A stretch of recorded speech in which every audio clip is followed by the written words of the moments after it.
Good afternoon, everybody. We will call this meeting of the Leon County Board of County Commissioners to order. And thank you all for being here today. It's a beautiful day, and I'm glad you took a little time out to come and visit us here at the Judge Augustus Aikens Leon County Courthouse. I have got, Commissioners, how are y'all doing? Good to see you. Looking sharp there, Mr. Vice Chair. Let's see, we are going to start with our invocation and Pledge of Allegiance. The invocation today is going to be delivered by Rabbi Paul Sidlowski from Temple, Israel. And the Pledge of Allegiance would be led by Commissioner Minor. So Commissioner Minor is approaching now. Would you like to introduce the Rabbi? Commissioner Minor, you're recognized. Thank you, Mr. Chairman. Very much appreciated. It's a pleasure to welcome back Rabbi Paul Sidlowski of Temple, Israel to the County Commission Chambers. Prior to joining our community, Rabbi Sidlowski served congregations in Stony Brook, New York, and Wilmington, North Carolina. Now, of course, he's a rabbi for Temple, Israel, which has 300 membership families. Please let's give a warm welcome to Rabbi Sidlowski for the invocation.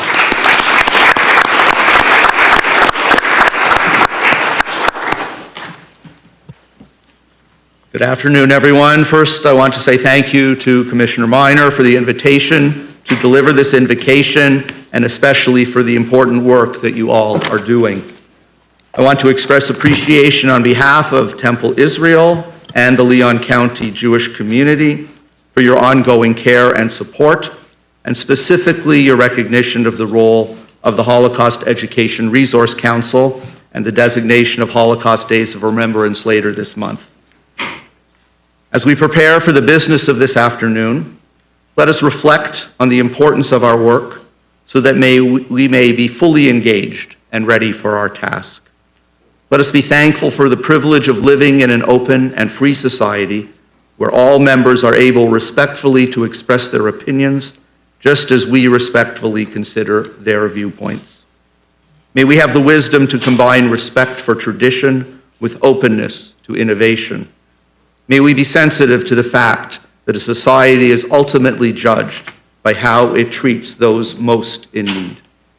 May we possess the gift of knowing that there are many paths that lead to a shared and mutually beneficial goal. And may we reach out to others in the room and beyond these walls to create an even stronger shared vision of what our community is and what it can become. We ask for the blessings of inner strength and unity of purpose as we seek to enhance our county, where all have a place and that all residents are proud to call home. Amen. Thank you. All right, Commissioner Minor.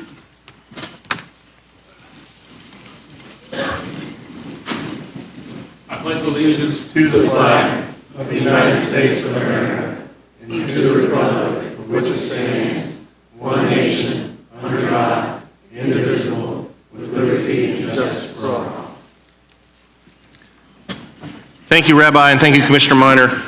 Commissioners, if it would be okay with you, I would like to alter the agenda just real quickly to let Commissioner Caban do his proclamation for the students at FSU who saved a man's life on the golf course. Is that okay with everybody? Okay, thank you. Commissioner Caban, you are recognized.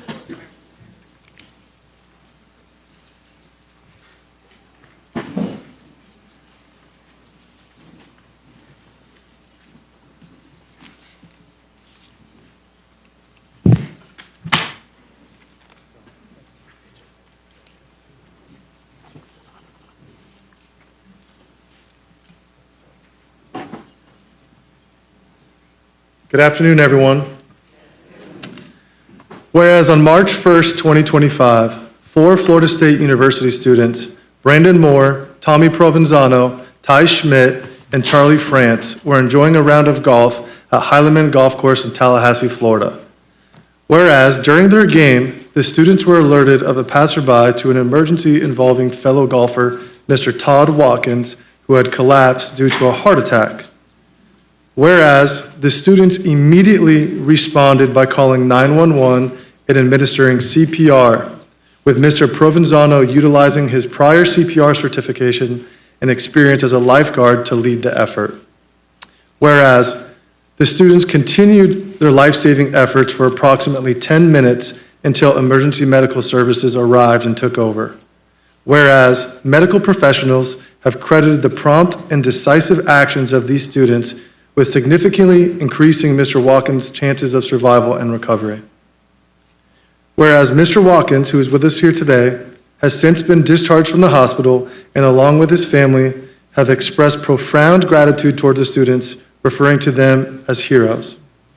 Whereas the Leon County Emergency Medical Services plans to honor these students with a Citizens Award in recognition of their extraordinary bravery and selflessness.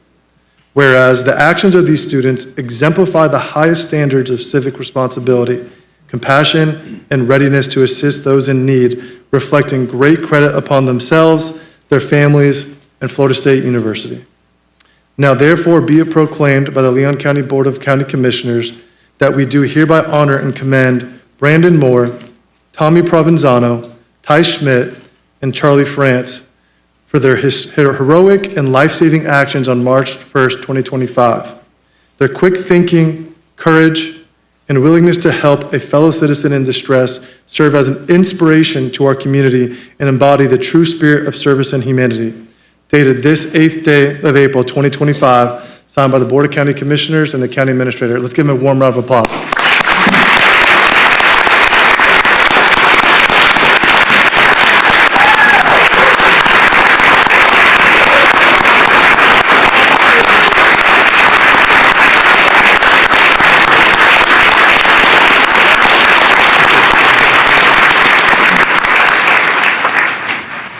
I'm going to pass it to Mr. Watkins, who I believe would like to say a few words. Yes, sir.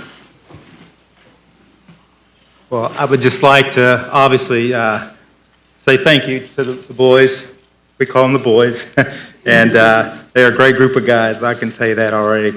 But just for it to happen that quickly and for someone to react as quickly as they did and pull that off, I had to be somewhere in the ballpark of 10 minutes or somewhere thereabout. And for the fact that get those guys to do what they did, paramedics to get there and apply the shocks and do what they did is why I'm here today. And I just thank you guys so much.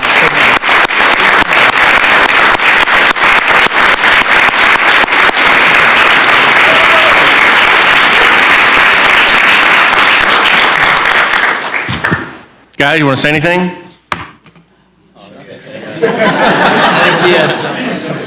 Thank you. Hey, you're on the internet, man. This is your chance. Come on. Thanks for the recognition.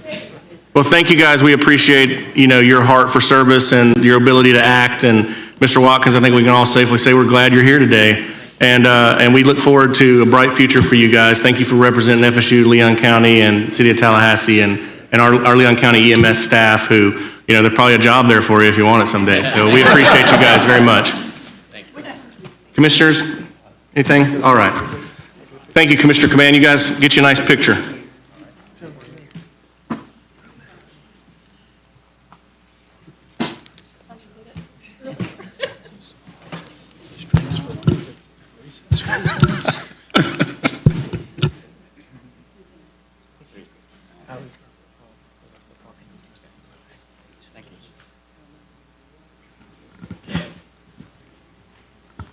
Not only are those guys saving lives, I think they work for the football team, right? Commissioner Command, is that correct? That's why they had to go first, so they can get out there and get back out in the sun and keep our football team hydrated. Commissioner Maddox, you're recognized. Thank you, Mr. Chair. You have to excuse my voice, everyone. Oh, no. Pollen's getting to me. I have the privilege to honor Miss Beverly Barber today, if she's here with me. Miss Barber. Oh, okay. You can sit down if you want to, or you can stand. It's up to you, man.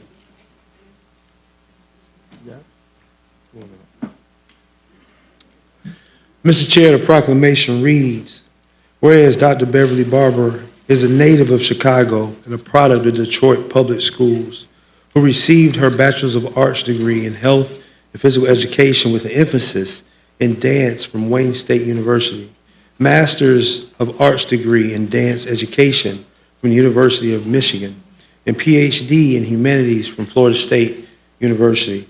And whereas she served as the dance specialist for the Department of Health, Physical Education, and Recreation at Florida A&M University for 42 years before retiring.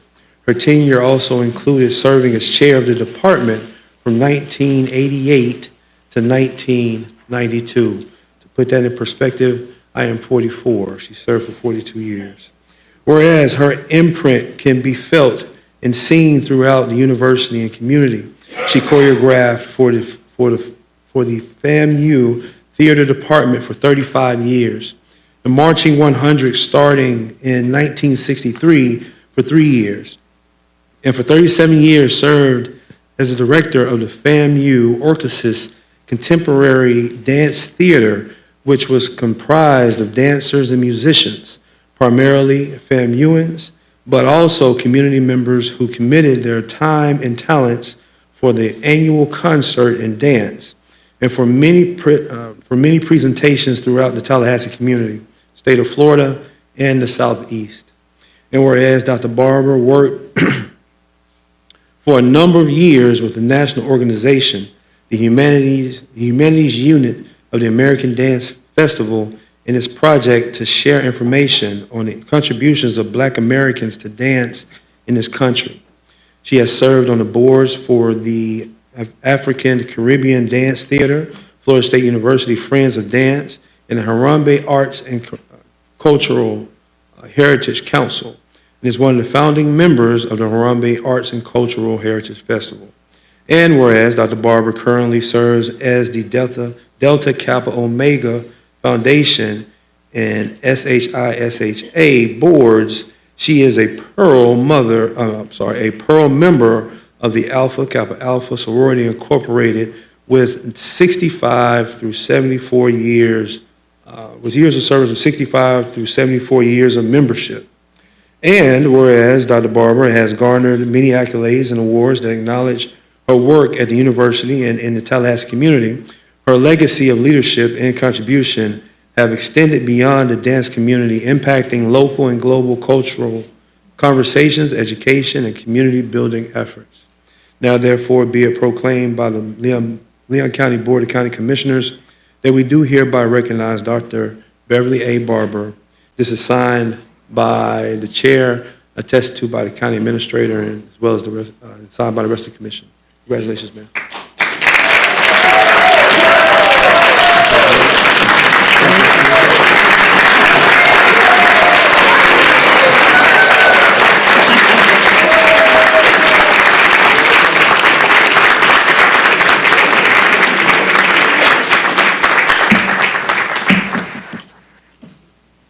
Yes, ma'am, go ahead. Thank you, Mr. Maddox, and to the other commissioners. I want to say thank you for this very wonderful honor. It was something I never thought I would get, but I'm glad to get it. I want to say I am so proud, so grateful, and excited to have this award.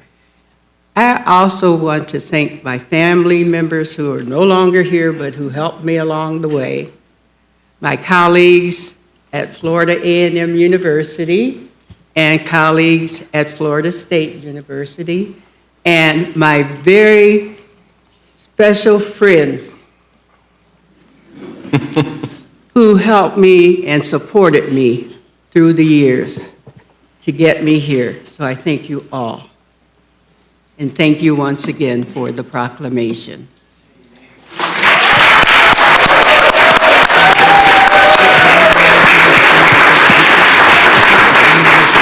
Dr. Barber.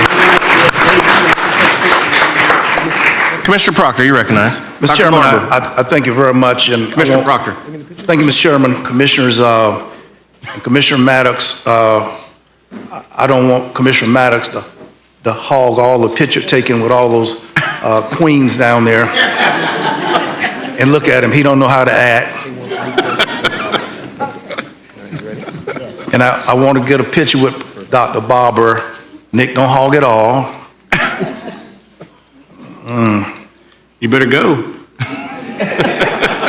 I just wanted to say that my first formal instructions about dance, well, it sounds like I had multiple. I've only had one informal instructions about dance, and Dr. Barber probably recalls me very well. Dr. Barber, I'm talking about you, but I don't want to talk about you behind your back. And I'm sure she remembers well me as a dance student, Vince, because I was that one who couldn't overcome and get with, the rhythm and all. But Dr. Barber, I said to her recently that when I went to school and all like that, and because of my exposure to her as a dance instructor at Florida A&M, it prepared me for a lot of stuff that I saw later. Dr. Barber, don't pay them no mind. Just come on, Dr. Barber. And You stand right in the center.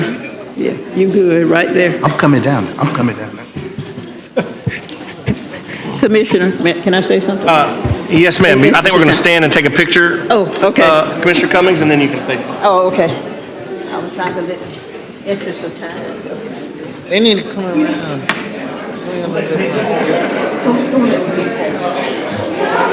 George Clinton didn't have nearly this many people here for him. Oh, this how y'all And I don't know do if it. T-Pain would if he were here. Commissioner, how's it going?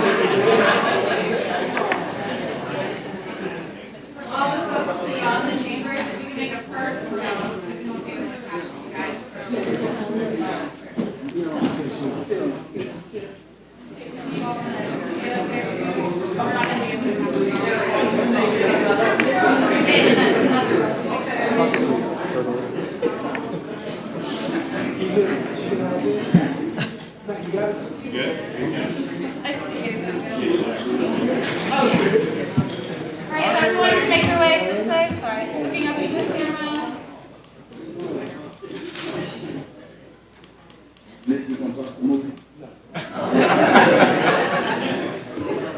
All right, thank you. Hey, Publix, there you go.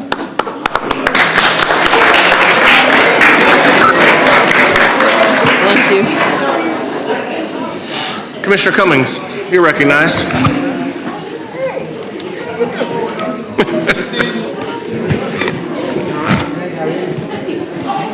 Yes, ma'am. Dr. Barber, I just want to congratulate you for all your artistic and educational contributions to Florida A&M University and to our community as well. And I also commend you for having all your Alpha Kappa Alpha sorority sisters here supporting you today. So we love you. We thank you. Congratulations. Thank you. Absolutely.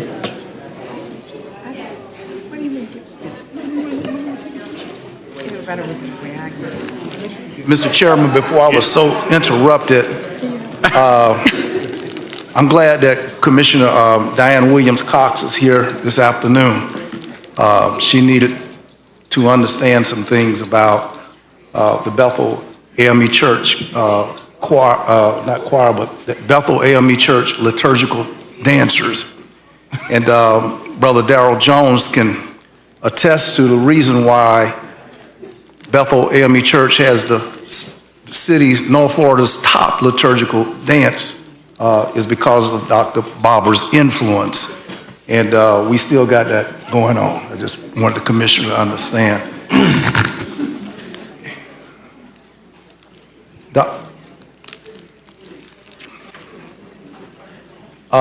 Before you start, one more again. Dr. Barber, just between me and you, I'd like for you to be the honorary chair of my Boots on the Ground gala. And you don't have to save the last dance, but if you save the first dance for me, I'd appreciate it. But I'm asking if you would please consider being our honorary chair of our Boots on the Ground gala coming real soon. That's just between us. Thank you, Mr. Chairman. All right. Thank you, Commissioner Proctor. Please. She'll think about it. Please. And while we got a little time, we do want to say thank you to Commissioner Diane Williams-Cox for being here. We're glad to see you. And also School Board Member Jones, who's here all the time, but we love you too. Commissioner Maddox, for your next proclamation. Thank you, Mr. Chair. If I take a point of personal privilege here to also recognize Ms. Cheryl Collier Brown. It's her birthday today. Happy birthday.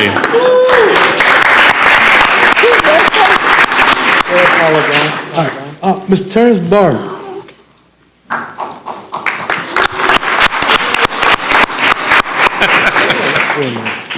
Proclamation reads, whereas Working Class Wednesday bridges the gap between local businesses and the community by hosting well-planned, fun, and engaging community and corporate events that cultivate and stimulate the entrepreneurial economy.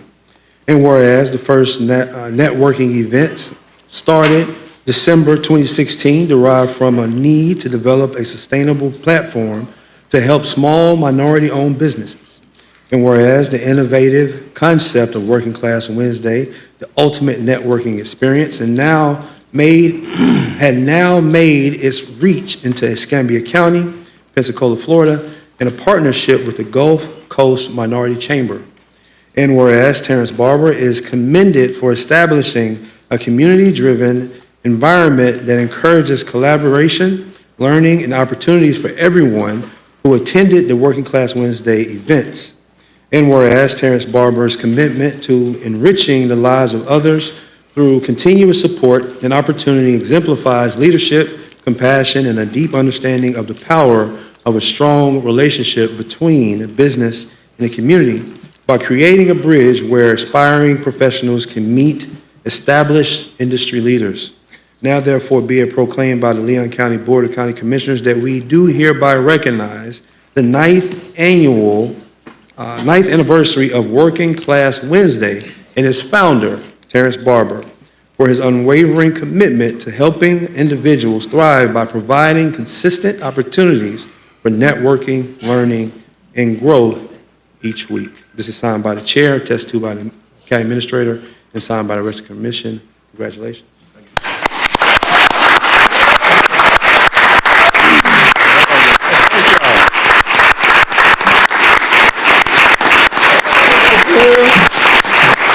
Come in, Nicole. Where's Nicole? I didn't do this by myself. Wait, Lewis, come here, Lewis. Hey, how y'all doing? Thank you, LT. Hey, what's up, brother? How you P-City? doing? Caban, how y'all doing? Listen, thank you. Listen, man, even the Bible says that a man is only without honor in his own hometown. I've been in this community for 44 years. Brother Proctor, I think you were here when my mother was recognized with a proclamation when she retired from the county for serving the county for 42 years. That's the last time I came here to receive a proclamation. This is a very heartfelt moment. Thank you to L. Smooth, Lewis Thurston, I'm sorry, Mr. Lewis Thurston, Nicole Everett. LaCora was here? Okay. Thank you to my family, my uncles here, man. Thank you to the county commission. Thank you, Brother Maddox, man. Darrell Jones, I see you. Thank you so much, sir, for your unwavering support of all of my endeavors. So that's all I have. Anybody else want to say something? Y'all good? Y'all good? Thank y'all so much.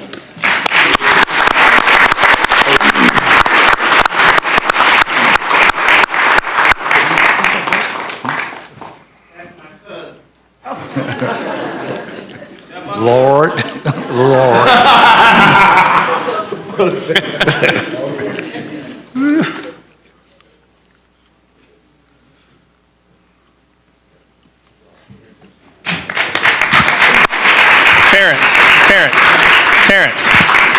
Terrence Barber, hold on one second.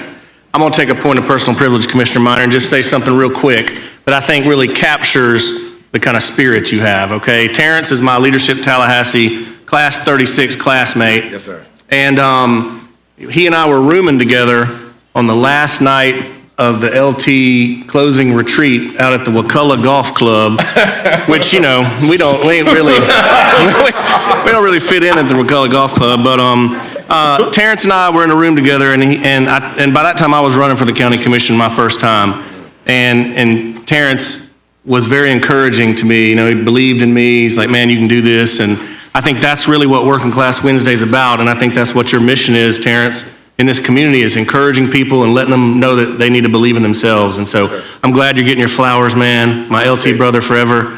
I'm proud of you. Thank you. Yes, sir. Thank you.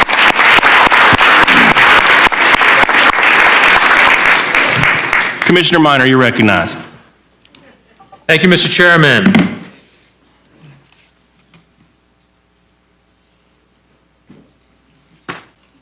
Thank you, Mr. Chairman. The Lemoyne Chain of Parks Art Festival is one of Leon County's greatest annual events, and it's become a big part of our lives.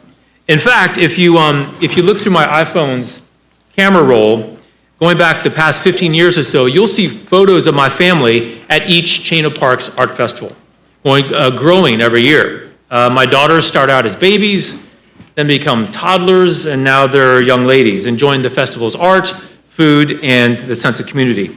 And I'm not alone. I'm sure that most of you have similar photos in your camera rolls on your phone. I think most of us have a very special connection with the Chain of Parks Art Festival. And so it's an incredible honor for me to present this proclamation. Whereas Lemoyne's Chain of Parks Art Festival, celebrating its 25th year as one of Tallahassee's signature annual events and the Big Bend's premier visual art festival, and whereas the Chain of Parks Art Festival was established to present an outdoor festival of high-quality, original artwork and entertainment for the enjoyment of our Tallahassee area residents and visitors, while fostering the careers and financial support of local and regional artists, and whereas the Chain of Parks Art Festival, held annually in April, hosts over 150 professional artists from all over the country and brings 35,000 to 40,000 visitors to downtown Tallahassee's Chain of Parks for a unique, high-quality cultural experience for all ages, featuring beautiful art, amazing performances, 3D street art, delicious local food, and interactive art experiences. And whereas the two-day festival is an economic stimulus for the community, generating hotel stays, revenue for local artists, visits to local dining and shopping venues, and sales tax generated through art sales, resulting in a significant economic impact of over $1.7 million each year. And whereas on Saturday evening of this year's festival, in partnership with Visit Tallahassee, the festival will bring to the Adderley Amphitheater the band Wilco, known for their eclectic mixture of rock, alternative country, indie sounds, and a passionate fan base. And this concert promises to deliver an engaging musical experience, adding to the festival weekend experience. And whereas the Chain of Parks Art Festival has been ranked in Sunshine Artist Magazine's top 100 fine art shows for 10 years running, and was named the #7 fine art festival in the nation, and #1 in Florida in 2024. And whereas the Leon County Commission congratulates all the volunteers, sponsors, artists, and visitors who've contributed to the success and growth of the festival for the past 25 years. Now therefore be proclaimed by the Leon County Board of County Commissioners that we do hereby proclaim April 26th and 27th, 2025 to be the weekend of the Chain of Parks Art Festival. Signed by the Board of County Commissioners of Leon County, Florida, and attested by our County Administrator, Vince Long. Let's give a big hand.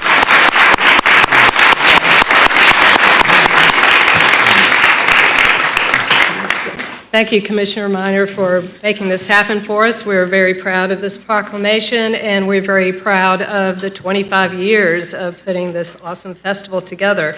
I want to thank this team behind me who work very hard all the time to make this happen. It wouldn't happen without them. I also want to thank the community at large, because you can't do something like this without a lot of support from the community. So this county commission has supported us, Visit Tallahassee has supported us, and the city of Tallahassee has supported us as well. And that's how we got it done for 25 years. So we're very thankful and appreciative of this, and we hope to see you in the parks, April 26th and 27th. Thank you. Let's go ahead and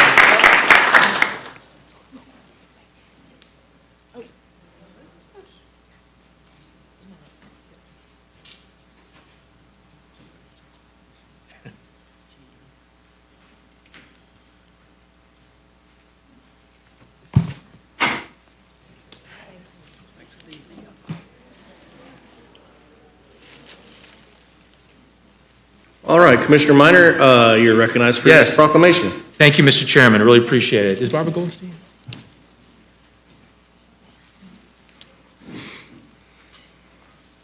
Come on up, Miss Barbara. Okay, in uncertain times like these, it's incredibly important to remember our history. Human nature doesn't seem to change, but our progress in technology seems to be transforming society more and more rapidly. In the midst of all this change, knowing and understanding our history keeps us grounded. This proclamation recognizes an organization whose mission is to remind us of the uncomfortable truths of what humans are capable of doing to each other, so that these brutal actions are never repeated. Whereas the Holocaust was the systematic state-sponsored persecution and murder of 6 million European Jews by the Nazi German regime and its allies and collaborators.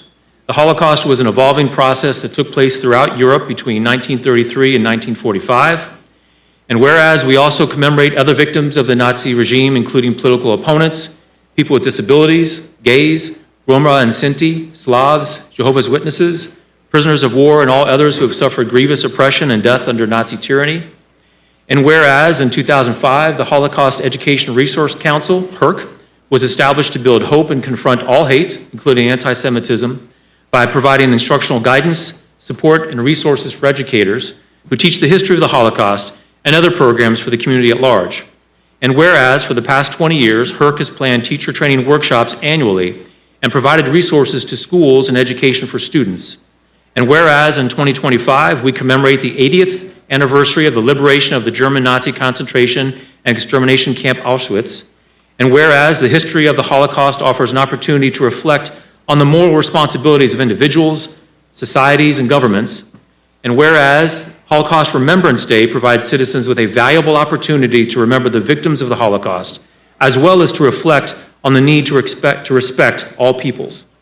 Therefore, be it proclaimed by the Leon County Board of County Commissioners that we do hereby recognize the 20th anniversary of the Holocaust Education Resource Council, HERC, and proclaim April 20th through April 27th, 2025 as Holocaust Days of Remembrance. Dated this 8th day of April 2025, signed by the Board of County Commissioners and attested to by our County Administrator, Vince Long.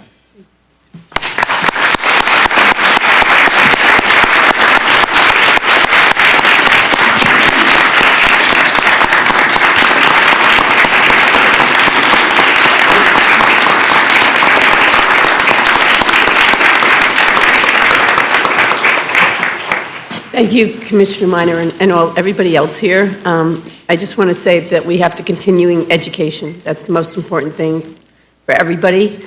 And I thank my helpers here, and we just want to make sure everybody continues to learn about the Holocaust. Ms. Barbara, again, sorry, Commissioners, but as a school teacher, I have benefited personally from your trainings and everything that HERC does. And as a history teacher, a high school history teacher, right? This is in my wheelhouse. So thank you so much for your commitment to helping teachers all over the area, the country probably, learn more about the Holocaust so that we can articulate it to our students so they understand the importance of it. So thank you, thank you so Wells, much. Because you know how much. I know what you do. I know exactly. It is unbelievable. Thank you. Thank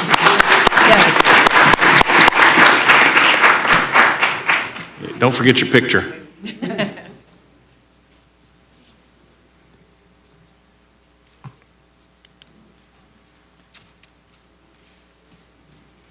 Thank you.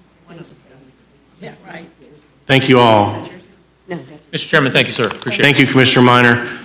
All right, Commissioners, we are on citizens to be heard on consent and non-agenda items. Mr. County Administrator, do we have any speakers? Mr. Chairman, we do. The first speaker is Stanley Sims.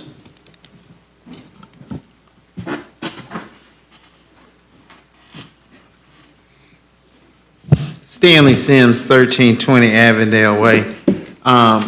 I signed up on a non-agenda item just in case I can't stay here until 6. I wanted to speak about the panhandling situation. That is an agenda item, Mr. Oh, okay. So I can't hoops by that. All right, so I guess I have to stick around. Yeah, I think so, unfortunately. Sorry. I think we'll be to it, well, 6 o'clock. We should be to it pretty quick. I'll steal a biscuit. Keep hoping. All right, sorry. Thank you, Mr. Sims. Next speaker. Kelly O'Rourke.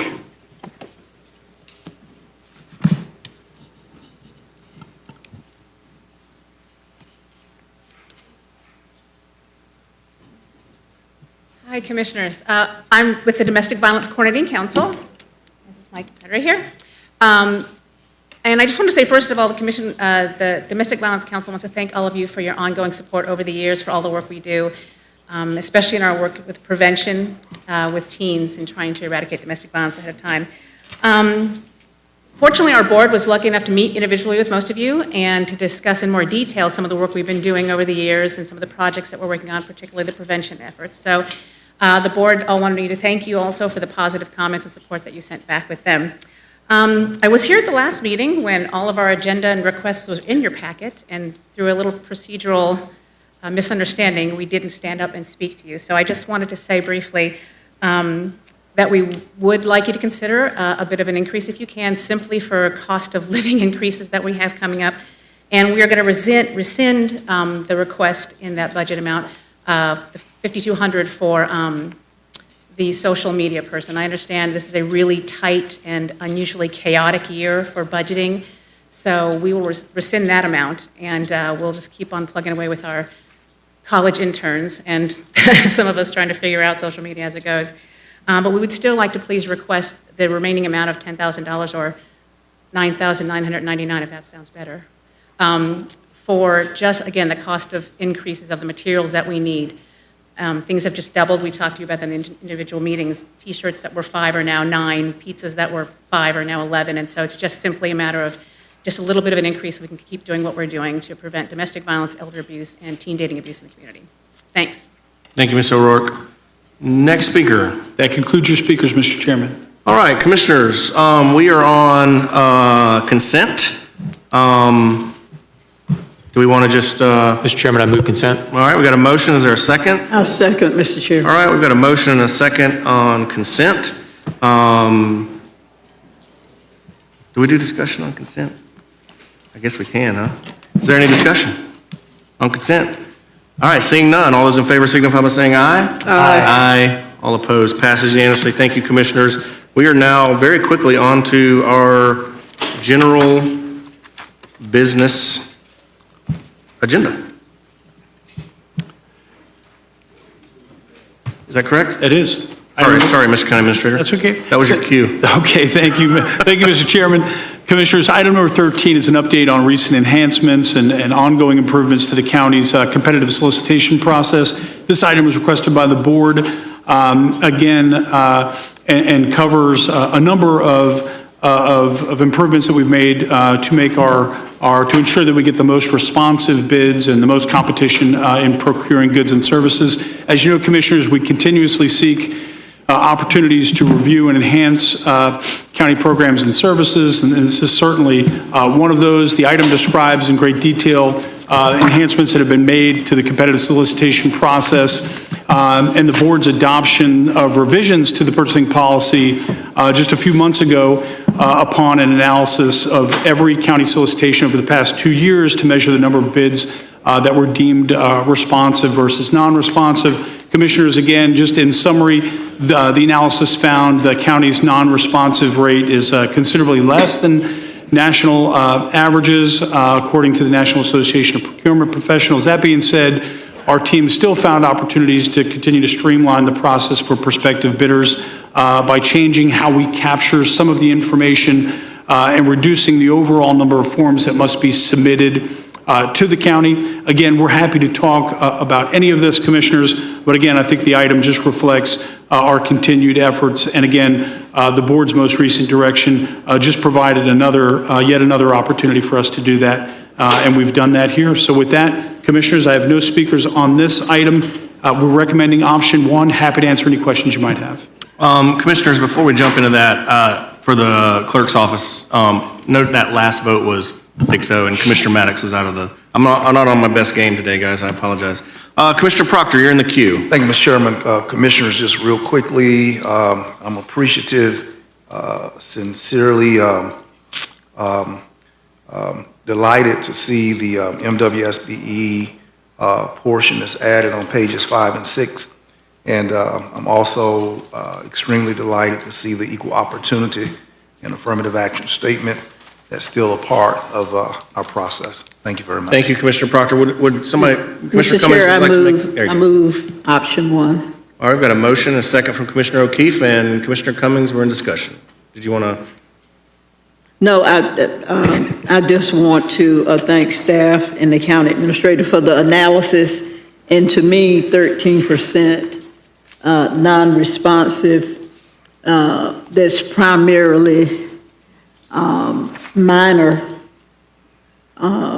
omissions, like omissions of paperwork and what have you. I think it's a good track record. So I think they're doing a great job. I appreciate having the pre-bid conference where all the responders or prospective bidders are specifically told what has to be included when they submit their bid. So I think the county administrator and the staff are doing a great job. But I also just want to echo Commissioner Proctor too, because in light of the executive orders that have come down, it shows that we're versatile.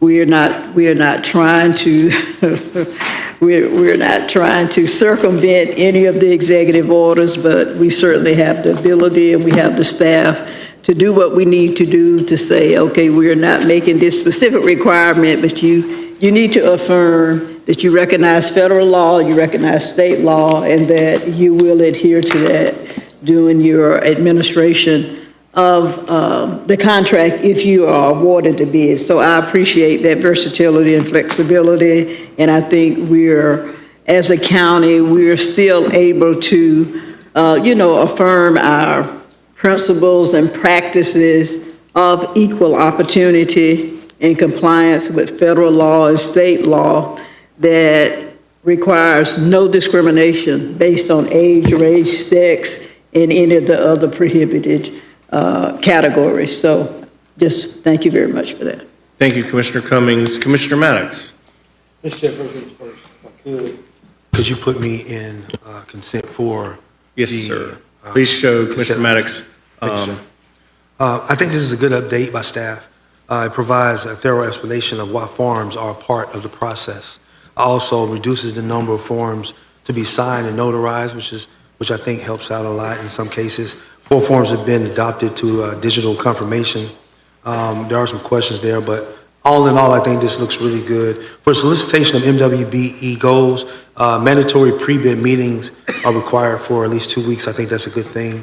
And that I would be interested in seeing what the good faith effort form entails. Again, in the past, Commissioner Jones will tell you, those firms that go through the good faith effort piece, I think they make an earnest effort to try to find firms to partner with, and I believe our MWBE department even goes the extra mile through trying to, I guess, matchmakers, that would be called, primary firms with minority firms. And so I will say, and I applaud the MWBE office, that we do everything we can to try to make sure that we do have some subs that are ready and willing to serve in that sub position on these contracts that we have. And so staff, think job well done on this, and look forward to supporting option number 1.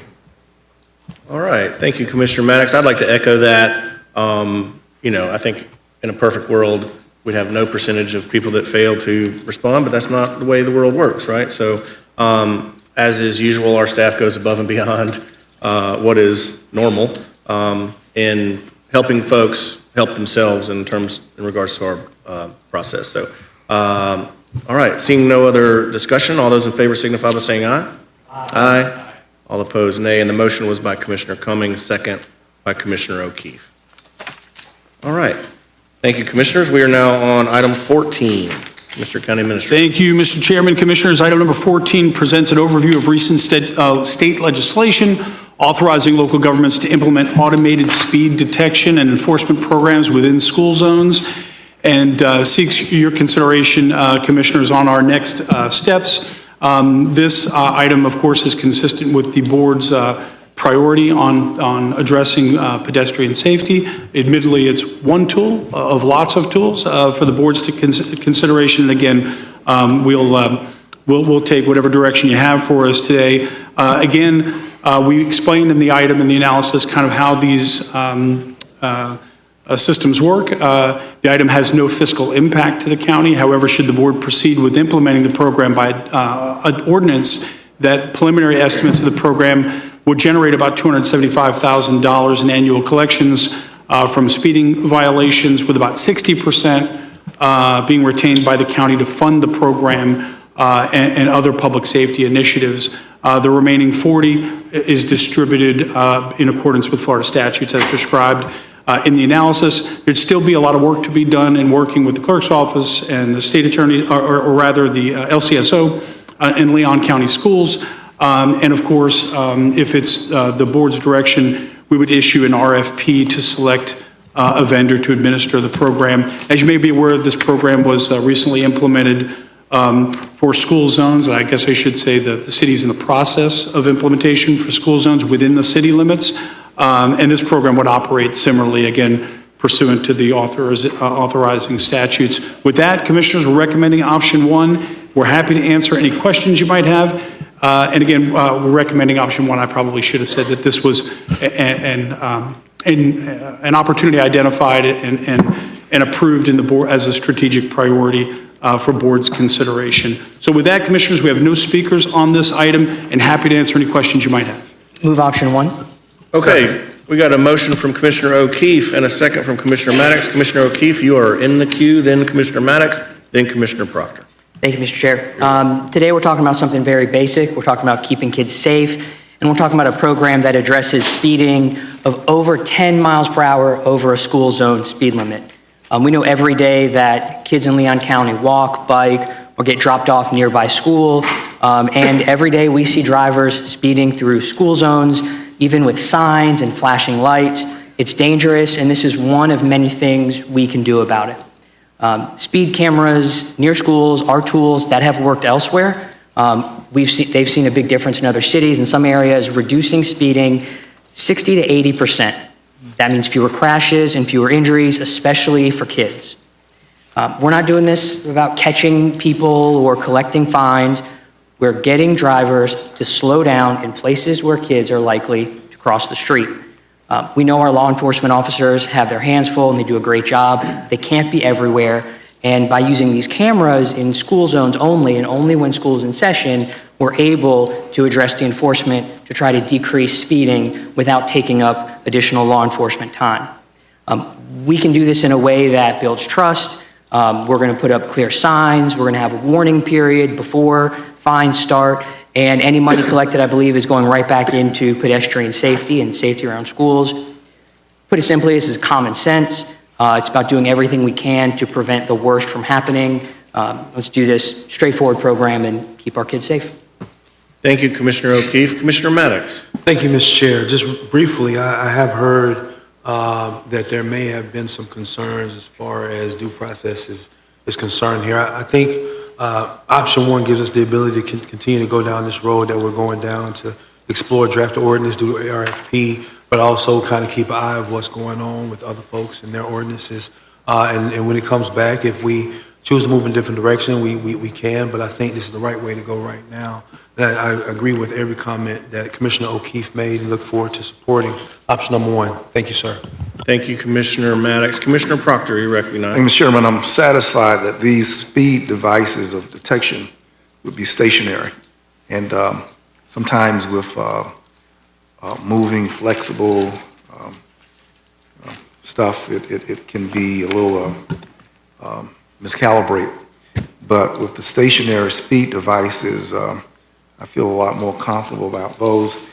60% of the revenue would be retained by our local government. And while I see this as guided, the breakdown of who gets what from the monies, I wish that the school crossing guards would receive more than 5%. And I think that they, in terms of those who are subsidiary supporters of school and education, that school crossing guards really have tended to be among the very first representatives of schools that we see when you bring your children to school or they walk to school to try to insist for safety. But I think that this is no doubt reinforces the efforts of guards to say, slow down. But I believe that these devices are going to help to harness speeders in the school zone. So very, very pleased to support it. It adds to the safety of the school experience. I'm sure that school board member Darrell Jones certainly does not disagree that everything we can do to maximize safety is valued by the school board. So I'll support this.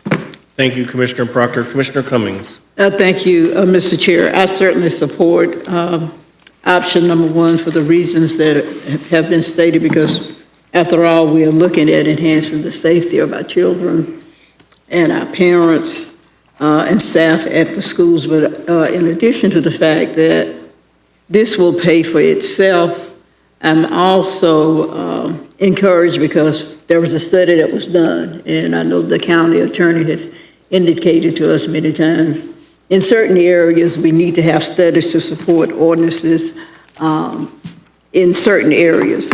We have the study here. We looked at, they identified over 23,000 potential speeding violations in those school zones. And so I think clearly this implementation will be a deterrent in the long run, and hopefully we can get those speeds down to protect our children and staff and families. So certainly in support of it. Thank you, Mr. Chair. Thank you, Commissioner Cummings. I'll just add, I know that most of us drive through a school zone every day, and I certainly drive through a school zone every day.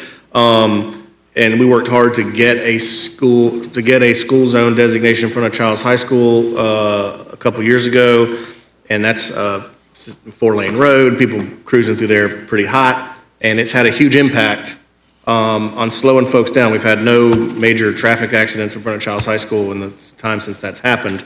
This will only serve to further enhance that safety, and I think that I echo all of your sentiments. I mean, there's really no limit to what we should do to keep our kids safe, whether we're talking about hordes of elementary school students walking across busy roads or teenage drivers around our high schools. And I think this is a reasonable mechanism to do that. So any further comment, commissioners? All right, seeing none, we've got a motion for staff recommendation option 1 made by Commissioner O'Keefe, was it? And seconded by Commissioner Maddox. All those in favor signify by saying aye. Aye. Aye. Show it passes unanimously. Thank you, commissioners. Mr. County Administrator, we're on item number 15. Thank you, Mr. Chairman. Commissioners, item number 15 seeks full board appointments to the MWSBE Committee, the Enterprise Citizen Advisory Committee, and the Tallahassee Sports Council, as well as the Value Adjustment Board. Commissioners, based on your direction at the last meeting regarding the Value Adjustment Board, option 3 is provided should the board wish to waive the policy regarding the Citizen Committee term limits and appoint Mr. Gregory Cowan to the Value Adjustment Board. We have no other applications for the VAB at this time. Again, happy to answer any questions. We're recommending options 1 and 2 and 3 should the board wish to reappoint Mr. Cowan. Thank you, Mr. County Administrator. Commissioners, I've got the queue rocking here, and Commissioner Cummings is first, followed by Commissioner Maddox, O'Keefe, and Minor. Mr. Chairman, on Thank you, point, Mr. Chair. if you don't mind, just on point, if you don't mind, I've got to declare a conflict. What's that? I've got to declare a conflict. Okay, go ahead. Thank you. Thank you, Commissioner Cummings. Commissioner Cummings, thank you very much. I appreciate it. I need to declare a conflict on option 1 as it relates to the Minority Women and Small Business Enterprise Citizens Advisory Committee. One of the applicants is Laura Lowe, who is my wife's cousin. And so after conferring with the county attorney, it doesn't appear there is maybe a close enough familiar relationship for me to declare the conflict, but out of abundance of caution under Chapter 286, I'm going to abstain from that item. So for any motions that are be made, if you'd be so kind as to bifurcate option 1 from options 2 and 3. Thank you, Mr. Chairman. And Commissioner Cummings, thank you very much for the Absolutely. Thank you, Commissioner Minor. Commissioner Cummings, you're recognized. Thank you, Mr. Chair.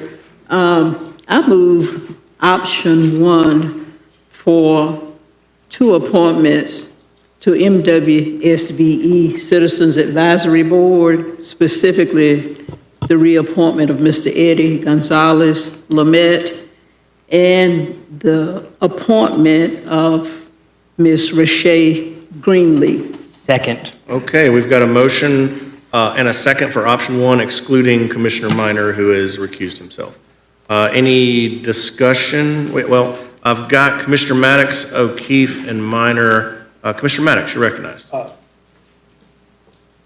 Mr. Chair, if I can, if you allow it, unless you want to take them separately, I had a recommendation for the next two. Can we just do them separately since Commissioner Yes, Minor sir. recused himself? I'll wait. Okay, perfect. Commissioner Minor, you're back in the queue. Do you want to be in the queue? Okay.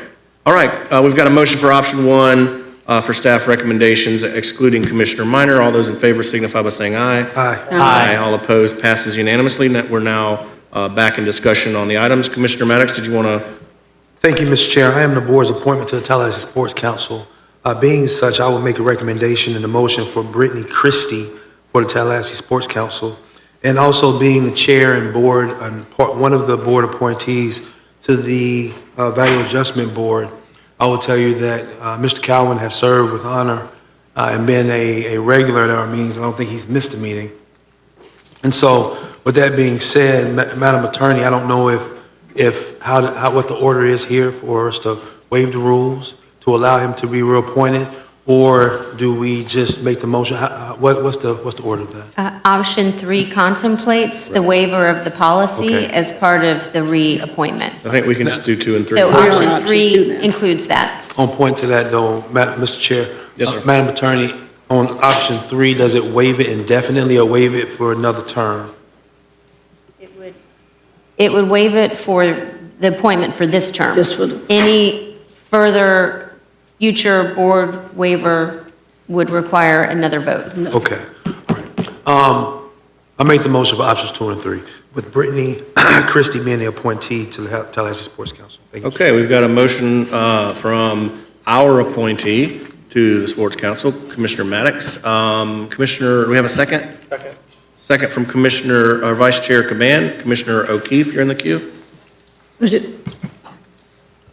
Thank you, Mr. Chair. I just want to make sure, I think we don't have to, but I think that our recommendation, I want to make sure we have in there that we're reappointing Isabella Egloff as well as appointing Brittany Christie. Is that, I'll okay. accept that amendment. Okay, so we've got an amendment to the original motion. Okay, any further discussion on items 2 and 3? All right, seeing none, all those in favor signify by saying aye. Aye. Aye. All opposed, passes unanimously. Thank you, commissioners, for record timing here. We're going to move on into, I guess, do we want to do citizens to be heard on agenda items again, or we want to move into? We don't have any at this time. Okay.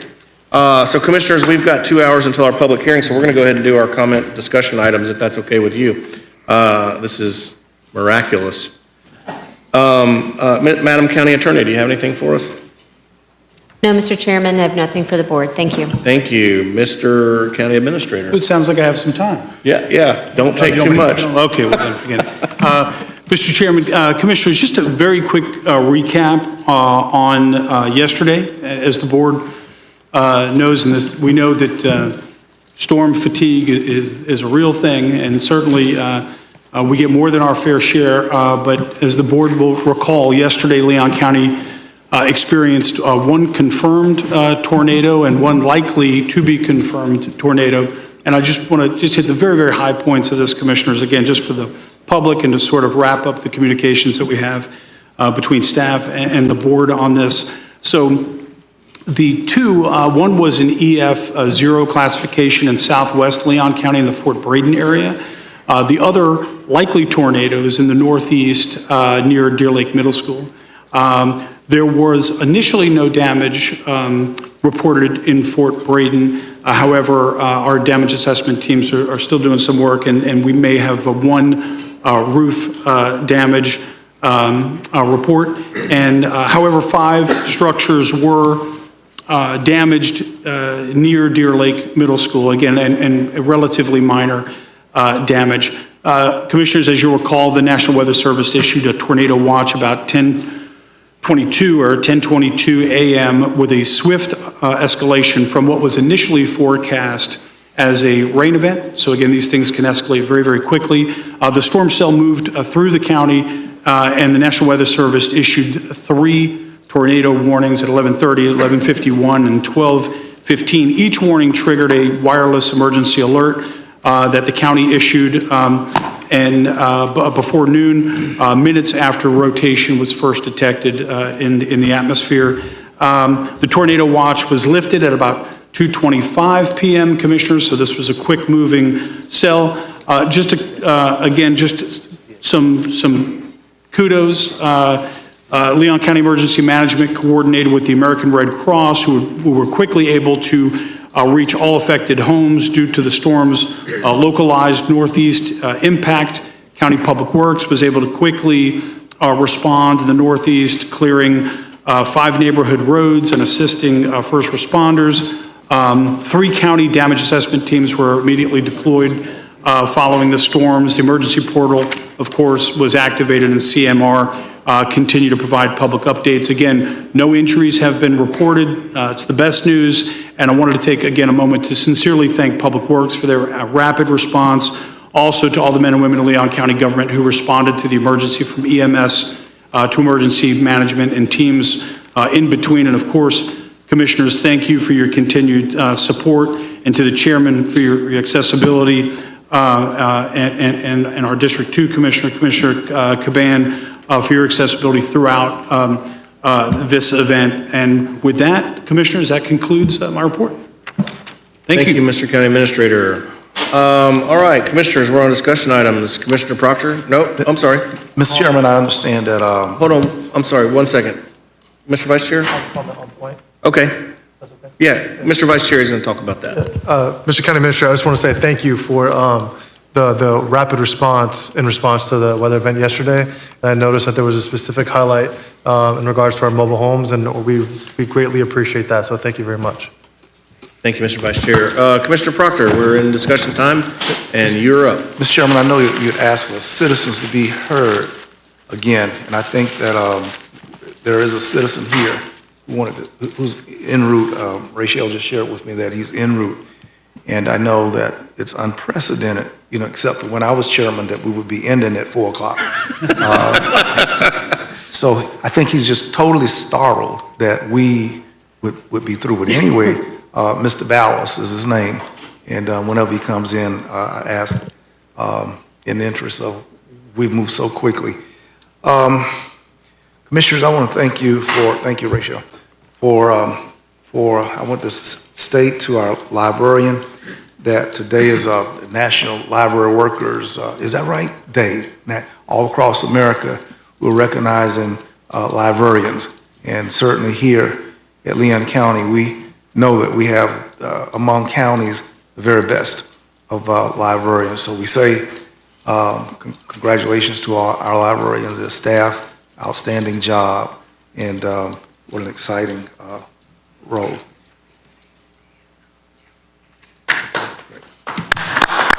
Thank you to our librarian. I want to remind our board that on this very day, April 8th, in 2014, we recognized Jimbo Jackson Day, and I want to acknowledge his daughter, Allie. She's in chamber. Allie's in chamber. But to state the outstanding work that continues through his own flesh and blood, and his spirit lives on, it dwells with us, and the outstanding service rendered through the current District 2 Commissioner. And I believe that in every sense of the word, Commissioner Caban has captured the servant's heart and the servant's spirit and the energies that he's poured into District 2. So shouts out to Allie and to Commissioner Caban, as this day in 2014, we designated it as Jimbo Jackson Day. I like also, commissioners, to ask for a resolution recognizing Mr. Scott and Julie Carswell for the 40-year recognition of the moon's anniversary. Second. And, All right, I've got a motion and a second. I've never been to the moon personally. Have I been? Couldn't remember. Did you say you're not proud of it? I just couldn't remember leaving. I don't know. I've been there, but I never remember leaving. I went for the first time the other night, Commissioner Proctor. You remember leaving? Yeah, I do. Okay, fair. Mr. Proctor, while you're at it, you might as well go ahead and add proclamations celebrating the 50 years of Top Flight. Oh, absolutely. And I like. Okay, one at a time, gents. I like to offer, and many people don't remember leaving the Top Flight, but that we recognize the Top Flight business establishment on Osceola Street, which has been, Mr. Mack has done a fabulous job. It's hard to keep people coming 50 years. Ms. Caban, maybe a few years from now, you'll know how hard it is to keep, relevant. But we ask also for a proclamation recognizing the gifts that have been offered to our community through the agency of the Top Flight Club. We do those one at a time, Commissioner Proctor? You want to do one for the moon? Yes, sir, and we one do for the Top moon, Flight? we offer the moon as a 40-year. Okay, we got a motion and a second. All those in favor signify by saying aye. Aye. Passed unanimously. Now we got one for Top Flight. Okay, as Commissioner Maddox has reminded me, and I thank you that allowed a district commissioner to make this motion honoring the Top Flight for 50 years of service. And I heard the commissioner say earlier that he may not have been around on opening night, but he's learned about it, and some things we learn about later years. But outstanding service of Top Flight, and I offer that as a motion. We got a motion and a second by Commissioner Maddox. On point. Okay, yeah. I had to go back and check, because when I said 50 years, it hit me. I'm like, wait, is it 50 years? But that's extraordinary. 50 years that Top Flight has been open. That's pretty huge. So I support this with open arms. And then 10 years later, the moon comes about, establishments that Mr. Proctor, Commissioner Proctor, Reverend Proctor say he has not frequented. I think he's fibbing, but we won't talk about that. Congratulations to both of those establishments. Thank you. We got a motion and a second. All those in favor signify by saying aye. Aye. Passes unanimously. Commissioner. Well, maybe I'll meet my next wife at the Top Flight. Who knows? I'm looking for a lady named Miss Happily Ever After. If you see Miss Happily Ever After, I want to meet her. Okay. Thank you very much. I know. We want to. The curse of the short meeting. I wouldn't know that, Brother Stanley, if the drinks were real or not over there. Really, you say so, I believe it. I want to ask for an agenda item on the 32304 update, a summary of it, as well as the board working with us to do an assessment of where we are post COVID. In 2019, commissioners, we reviewed and we came up with this document, the zip code 32304 summary. You all may have seen it come to the 4 various summits that we've had.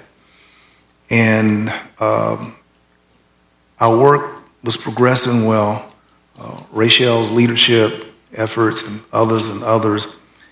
But COVID came and things dissolved a little. But I'd like to see us get back out in front, and particularly in the climate, which right now we're in. When 10,000 workers from the United States Department of Health and Human Services are being laid off, all things according to findings with respect to health disparities, educational disparity, income disparity, housing, infant deaths, all of these categories. I think that we need not neglect and leave behind what has been identified in Commissioner Caban in my district as Florida's poorest zip code. And I asked the board to, that we bring back an agenda item reciting some things, but most of all, to launch another set of hearings on 32304. Where are we now? An update and an inquiry in terms of where do we go from here. I make that motion. All right, we got a motion. Is there a second? Second, Commissioner Caban, Vice Chair Caban, and we're in discussion. Commissioner Caban, Vice Chair. Thank you, Mr. Chair. Commissioner Proctor, I'm sorry, Mr. County Administrator, I wasn't obviously elected in 2019, What was this 32304 summary report? Do you mind just kind of explaining? break down? Sure. I think Commissioner Proctor did a great job kind of giving the overview there. And I think he's right in that this would be a good opportunity for us to backtrack and sort of summarize and update where we are at this time. As Commissioner Proctor could tell you, it was very organic. It started out as a very organic movement advanced by Commissioner Proctor with some, but I think relatively limited support. Really, again, it was carried, and yeah, he's saying none. But I think with the item that is being requested, we could again provide an update and give the board options relative to the support that you'd like to see the county become more involved in going forward and that sort of thing. So happy to do it if that's direction of the board. So the summary report, is it just talking about, what is it? What is the, I guess, can we circulate a copy of it? Let me share. I'm sharing with you summary findings that came out on the areas of housing, education, employment, infant mortality, births, income. We looked at that area once the state's Chamber of Commerce, Florida's Chamber of Commerce, did research and announced that 32304 was the poorest zip code. And that was startling because, Tennessee Street divides the two different worlds between Florida State and 32304. And it includes Springfield, Dover Street, Dunn, Dean, Dewey, Delaware, Dade, all of those. It's a tremendous breadth, a rich history. And it goes all the way back over to the west side, deep into your district. And the time just happens that undergirding the social needs of that area, there's a diminishment in federal housing. Dollars were frozen, and people rely on vouchers and stuff. The U.S. Department of Education is possibly going to be disbanded. The U.S. Department of Education provides subsidies and support for Title I schools. HHS is losing 10,000 employees. We already got a health crisis over there. So many of the infrastructure, federal infrastructure that services that area, it was a crisis in 2019, but with recent executive orders and government policies, it portends an even richer disaster in the future. We need to look at it now. I agree, Commissioner Proctor, this is very important to me. I currently reside in the heart of 32304 zip code.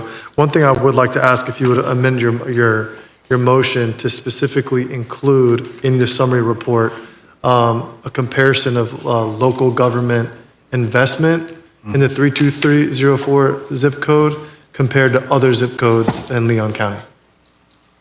I would like to see how much we're spending currently in 32304 with local government investment and compare it to other parts of the county. Okay. Mr. Administrator, are you able to capture those contrasts?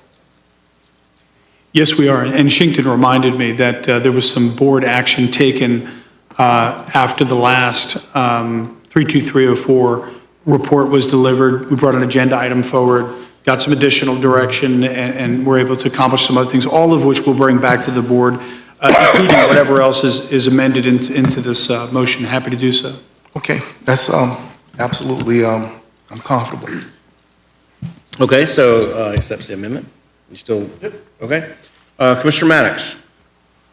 Thank you. On point to the last amendment that was added, that includes city and county and state investment, Mr. Administrator? Oh, he said local government, city and county? City and county is what we would try to capture, yes. I couldn't let this moment pass without, if I see the document for a second, without making it clear that this document that was created and those meetings that were had were an effort solely of District 1 and Commissioner Proctor's office. He took leadership on that when that report came out, came to this commission and asked for support, and decided that he was going to do it on his own. And so I didn't want to let this moment pass without thanking you for your leadership during that time. And it wasn't just a meeting. It was a series of meetings that produced a report.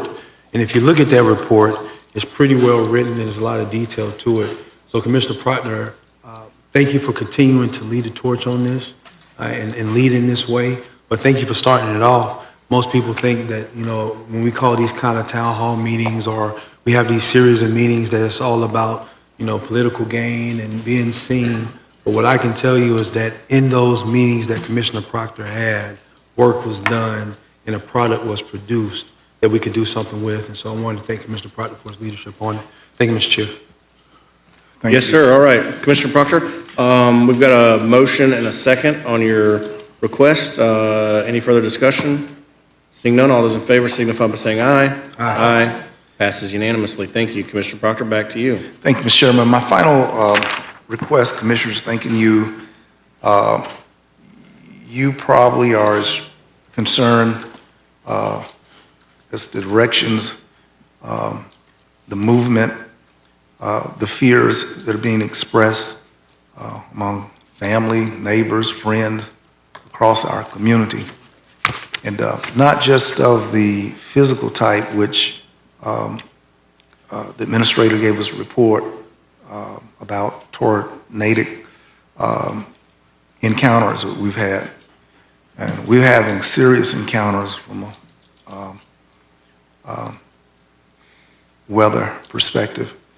But I want to ask the board for your support of the county actually doing a financial empowerment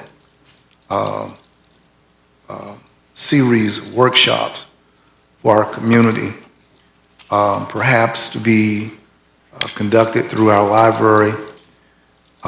There may be something like that. But it's very concerning when $6 trillion of value dropped out of our nation's recognized stock market this past Friday, 3-4 days ago.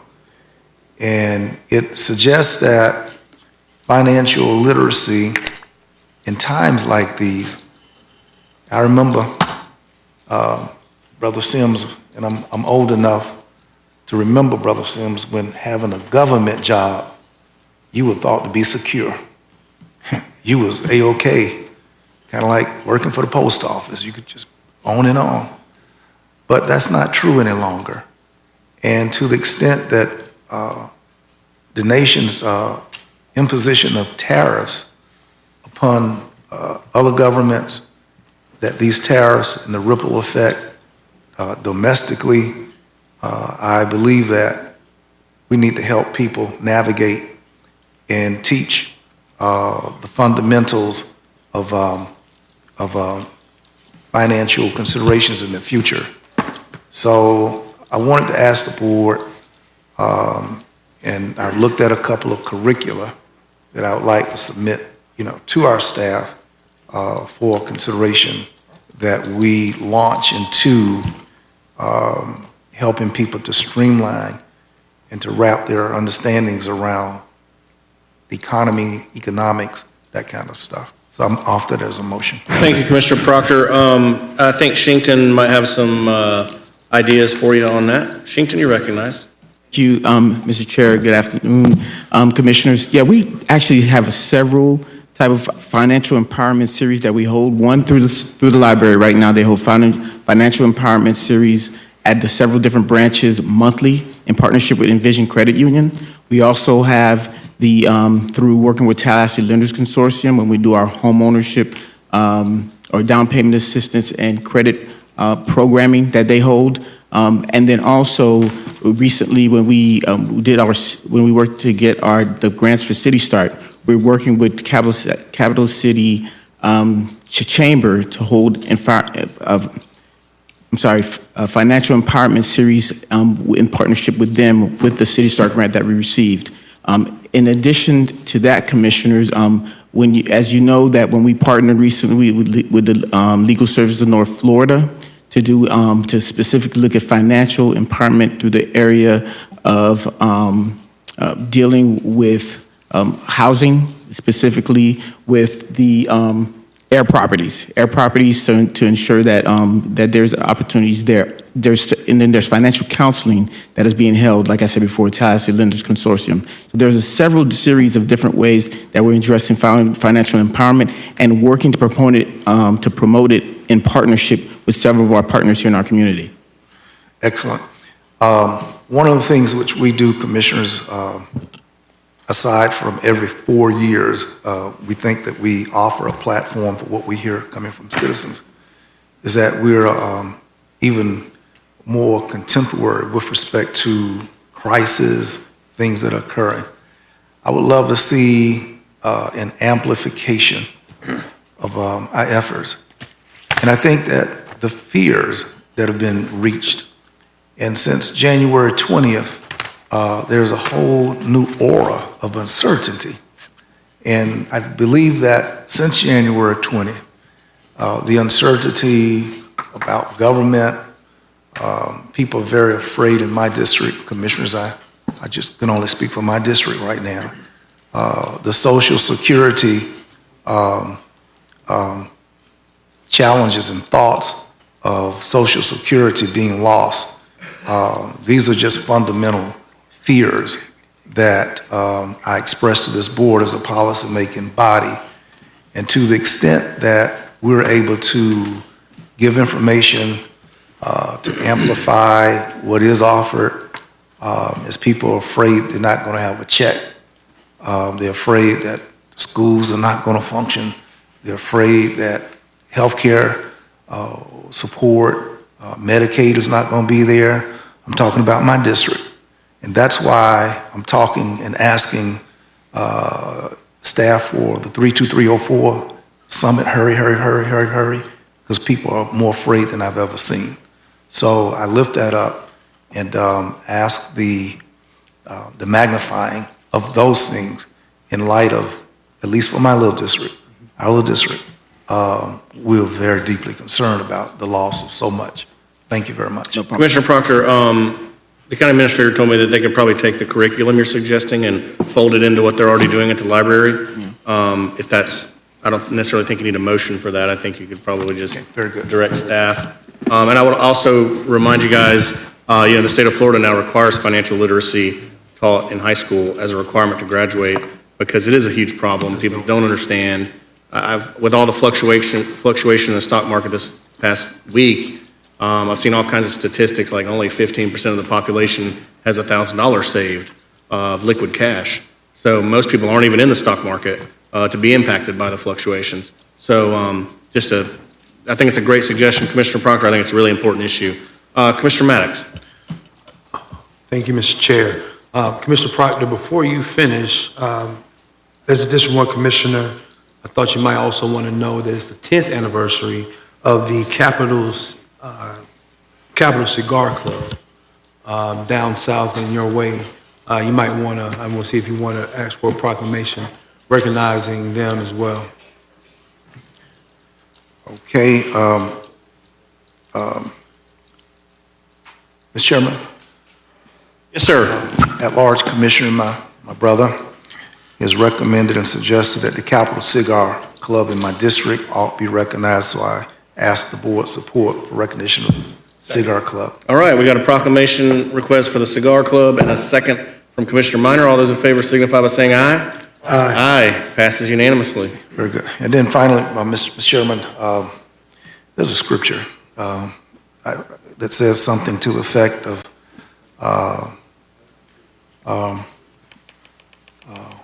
the race does not go to the swift or to the strong, but to they who persevere and endure until the end.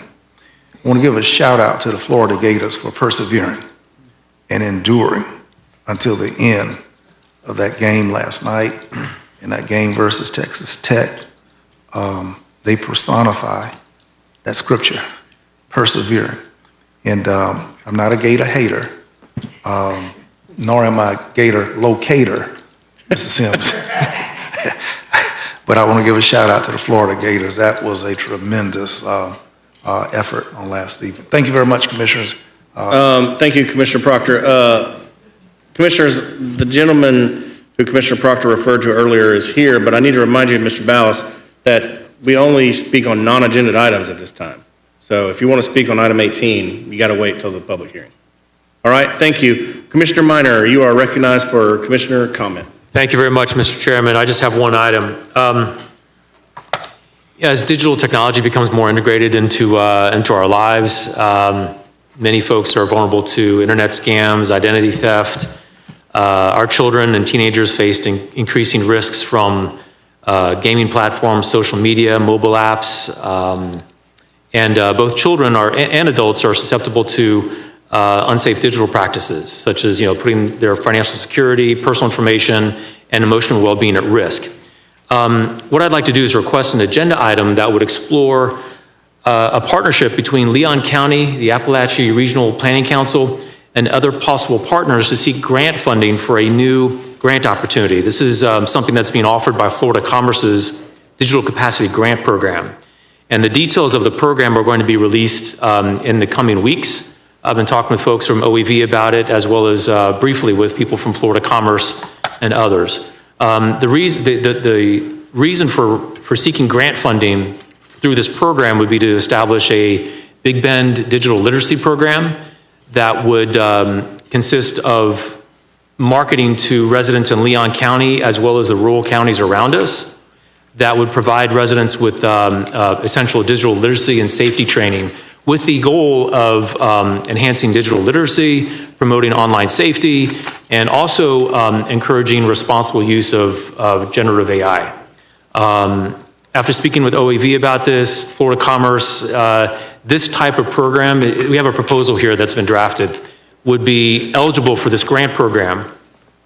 Florida Commerce is in the process right now of formulating the parameters of that program, but it does seem like it's going to be something that would be suitable for this type of program. So the reason why we want to have ARPC, the Appalachia Regional Planning Council, be part of that is because their jurisdiction includes not just Leon County, but also some of the surrounding rural counties. And by doing so, it makes the grant application much more appealing to the grantor. So that's my motion. Second. All right, great motion, Commissioner Minor, seconded by Commissioner O'Keefe. Commissioner O'Keefe, you want to comment? Thank you for bringing that up.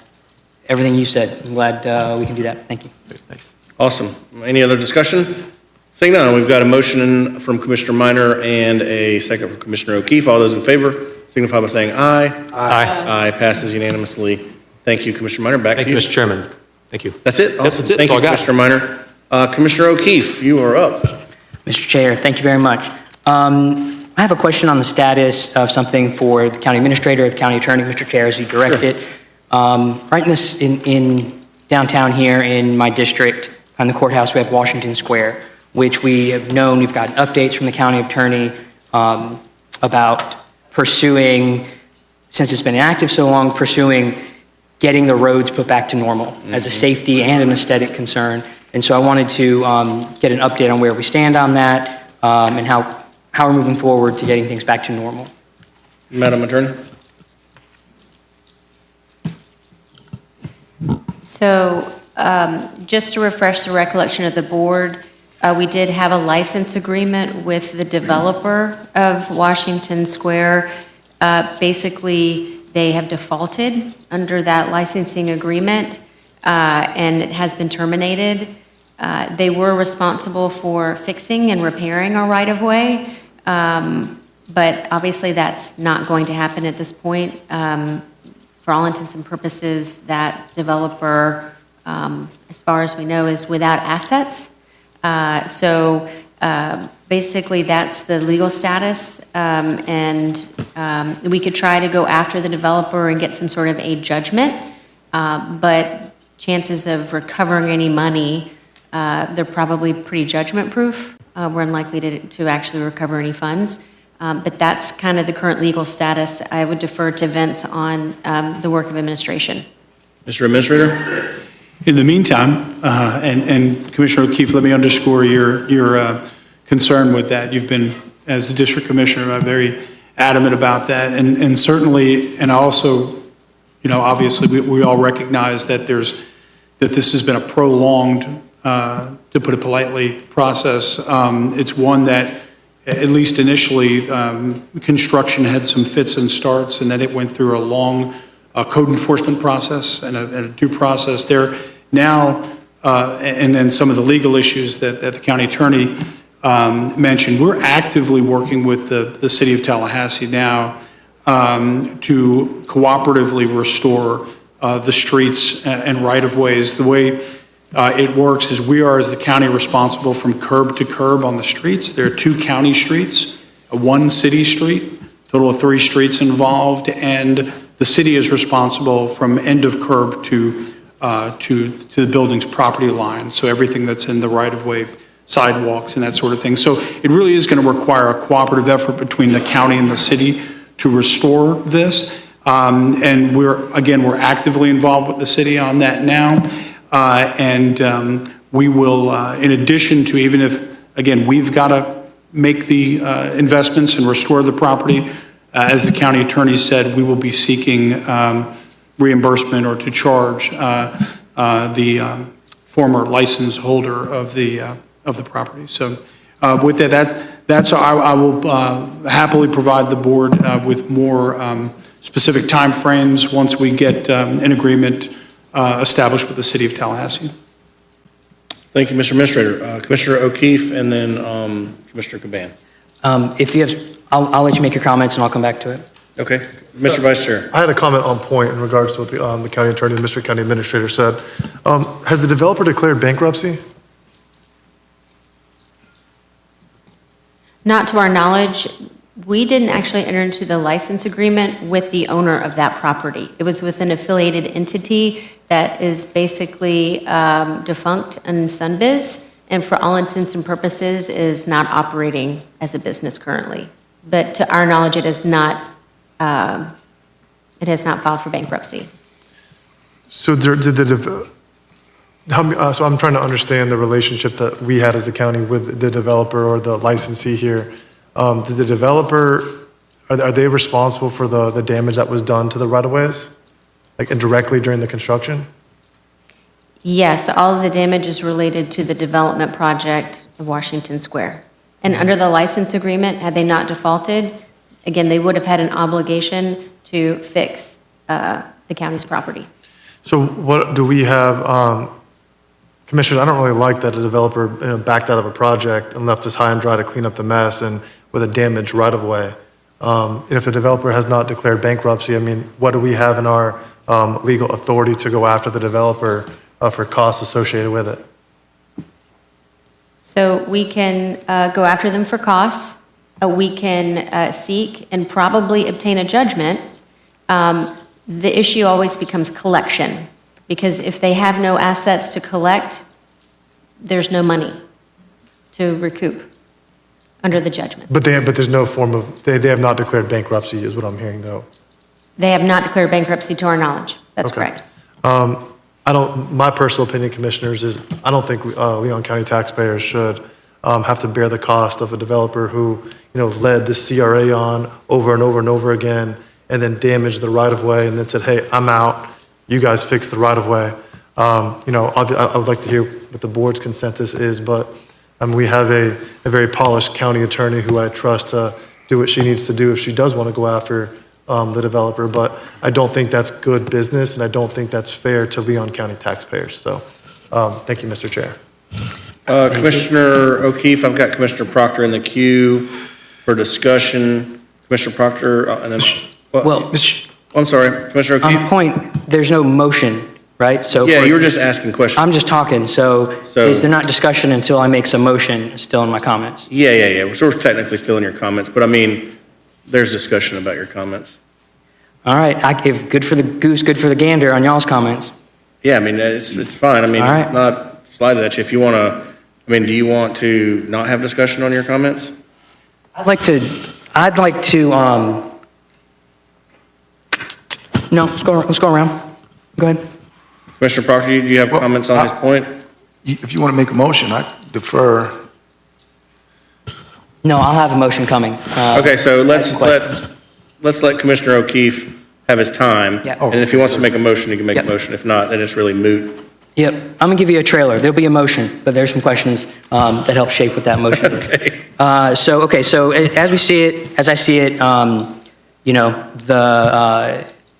regardless of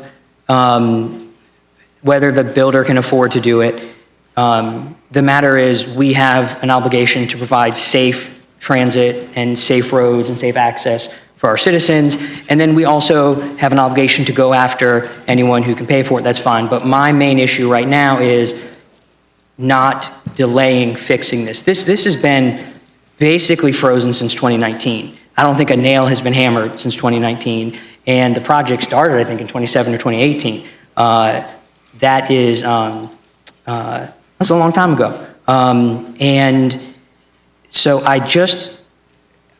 if there is going forward, I think I've been told now we have performance bonds when this happens and we enter these agreements that a third-party insurer protects us from this type of situation, and that we no longer just sign the agreement without a performance bond. Is that correct? We would definitely include a requirement for a payment and performance bond were we to enter into another license agreement like this, yes. Okay, so that's going forward. That's going forward. On this one, we have an obligation to fix it, and what I move that we direct the county administrator to give us back an agenda item telling us what the current timeline is for fixing it, what the city's agreement is at that point on doing it with us or not, and what the estimated cost would be for our portion so that we can give policy direction to what we want to see happen with this. Second. All right, we got a motion and a second. Now we are in discussion. Okay, Commissioner Proctor, do you still want to comment? Sure. I think it's an appropriate item. I think it's a gentle and a broad item, and I think that it has room to accommodate Commissioner Caban's thoughts, consistent with what we all want to know. That's the courthouse's eyesore. And I remember some years ago the idea that Wall Street was just too big to fail, and you had to give them billions and billions of dollars because you couldn't let Wall Street fail. And billions of dollars were given to Wall Street so that they would not fail. And it seems that we've been very soft with this company because our perception that they are very big, and they're just too big that we force them to do right by the people of Leon County. Sometimes the bigs just get a bye. They get a pass, and they're just too big to hold them accountable. And I'm not sure, as I have spoken for the period that you've mentioned, a cat colony over there, weeds were growing. It's horrible. And then we have the Leon County Code Enforcement Board tacking on penalties,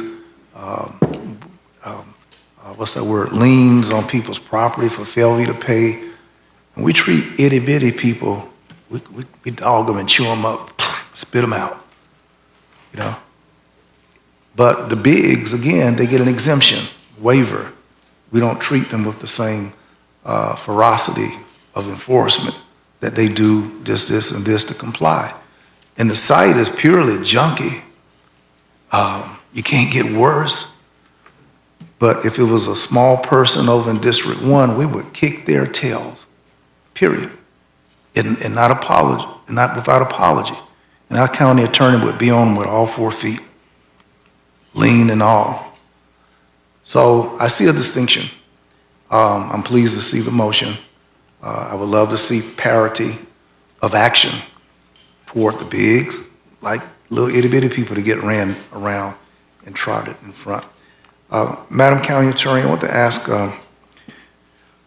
since there's been no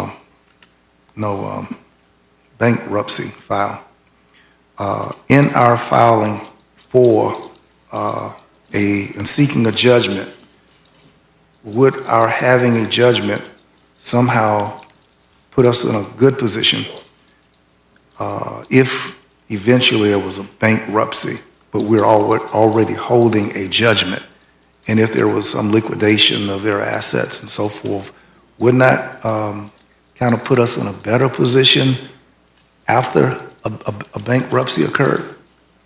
Yeah, Madam Attorney? So first, from the code enforcement perspective, please keep in mind this is in the city limits, and actually, the city's code enforcement has gone after the Washington Square developer, and there are, I believe at this point, hundreds of thousands of dollars in liens, fines and liens on that property, just for the board's information. But with respect to whether we would be able to obtain any money if we had a judgment and there was a bankruptcy, there are different classes of creditors in a bankruptcy, and we would have to evaluate where we would fall if we were to obtain a judgment. And then, of course, it then depends on how much money there is in the bankruptcy proceeding to go around.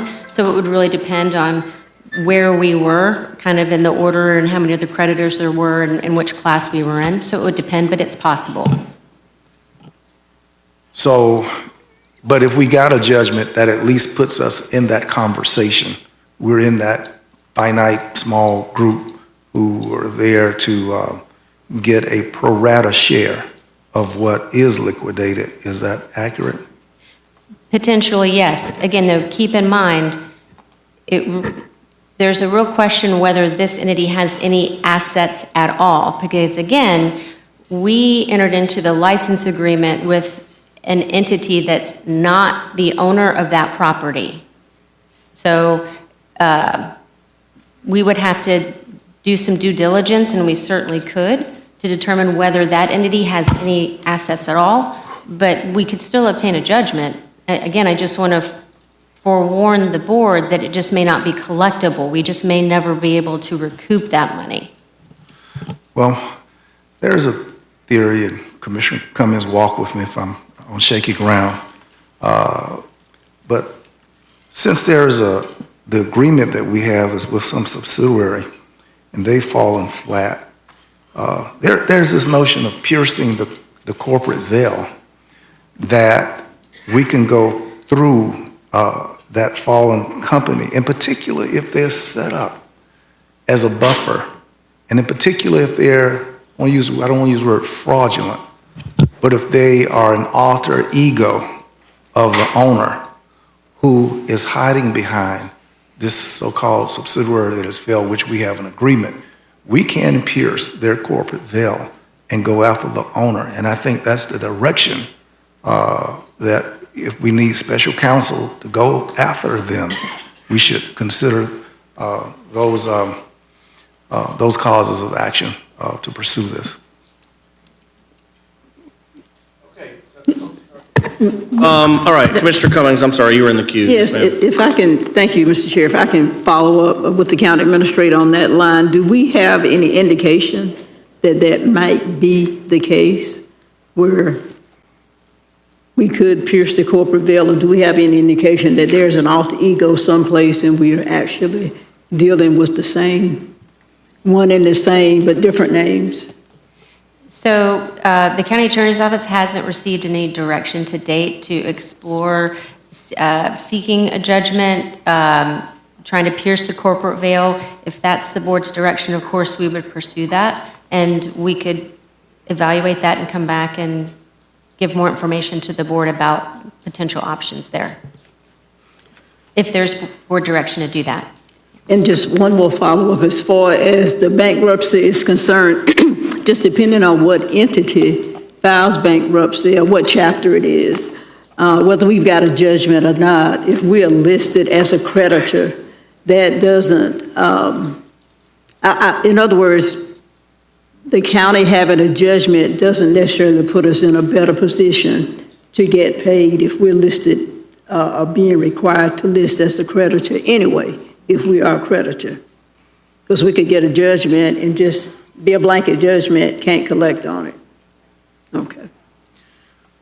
Commissioner, or Mr. Commissioner? Mr. Chairman, I'm so sorry. You went to Commissioner Cummings, which I did call her name. You did. She was in the queue, Commissioner Proctor, and then Commissioner Vice Chair is next, so go ahead real quick. Yes, sir. I was gonna say, yeah, you go real quick, and Okay, then thank you. Commissioner I Caban's want to next. just You can close finish us out.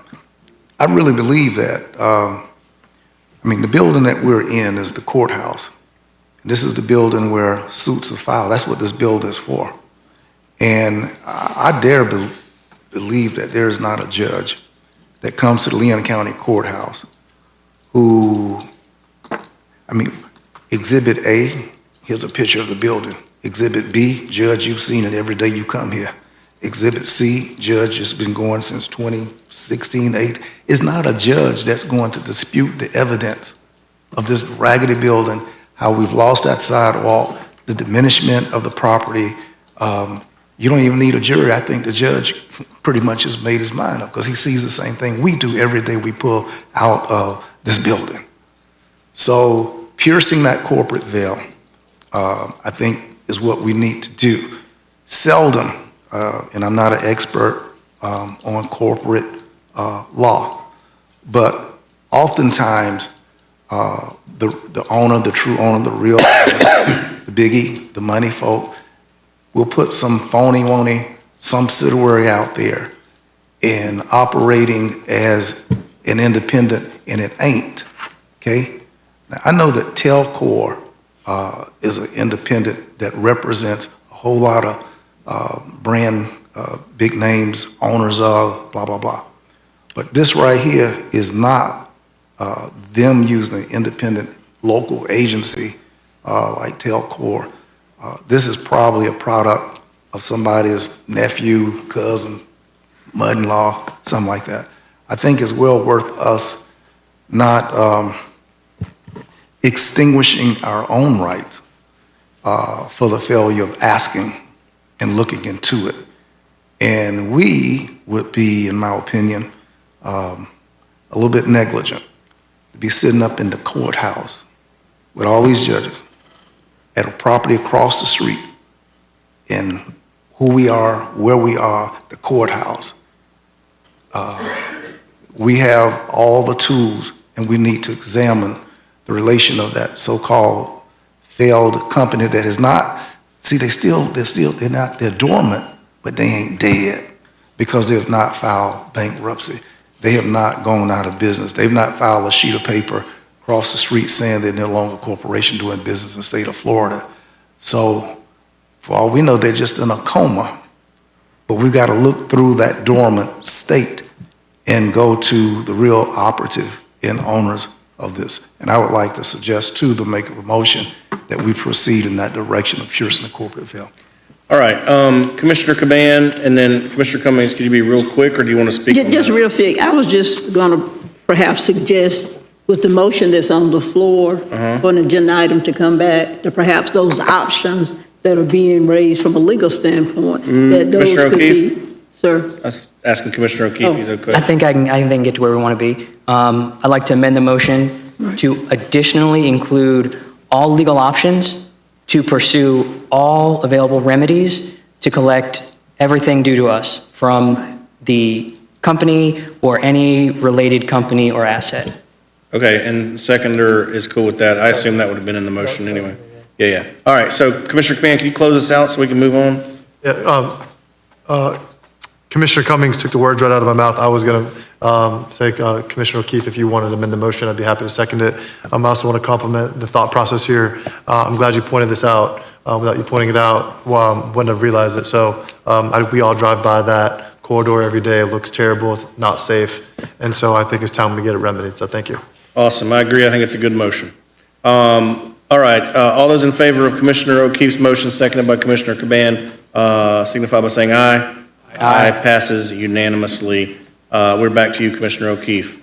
Thank you, and I appreciate everybody's support. Like was said, we wouldn't let someone come in and leave a bunch of junk forever, and we're not going to do that for a developer. The last thing I have is I just want to thank the Capital Area Justice Ministry. On March 31st, they held a Nehemiah Action event where a number of my colleagues came and also sent responses to their requests to get commitments on housing, And I just want to thank them, and in particular, thank two people who shared their personal story of facing struggles with homelessness. One was a 9-year-old boy named DeAndre, and another was a teacher and a mother who could not find housing when she got here and who is a public school teacher. And so I want to thank them for their openness to publicly share the experience so that we can make clear that everyone can hear exactly what the real human cost is of lack of housing for people. And then I want to quote Jordan, as she said, "We don't need pity, we need policy." And so I want to thank them for that, and I'm looking forward to us supporting that kind of policy in our June commission meeting. And that's all for me today. Thank you. Thank you, Commissioner O'Keefe. Commissioner Cummings, you're up. Thank you, Mr. Chair. Commissioners, I'd like to recognize one of the county employees, Ms. Kiana Gilly. She's here. She's our Leon County Public Information and Communications Manager, but she was awarded a very prestigious award the last couple of weeks by the Tallahassee Women Magazine, and she was awarded the Innovator Award. So I want you to join me in giving her a round of applause.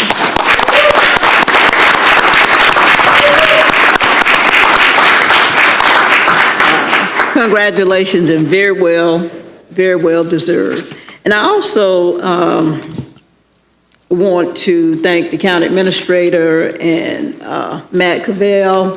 Yesterday during the storm, I was involved in a conference with several hundred women from all over the state of Florida.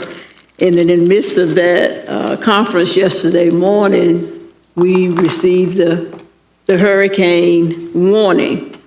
We all had to shelter in place in bathrooms and halls and what have you, but in the middle of all of that, thank my Chief of Staff, Chauncey Haynes, for communicating, and we got in touch with the county administrator and with Mr. Cavell, and I tell you, the ladies, we were all females in that conference, they were very excited and very elated and impressed that we could call directly to the county administrator and get firsthand information on the tornado. So I just want to thank you guys for just being very, very responsive. And my last thing, Mr.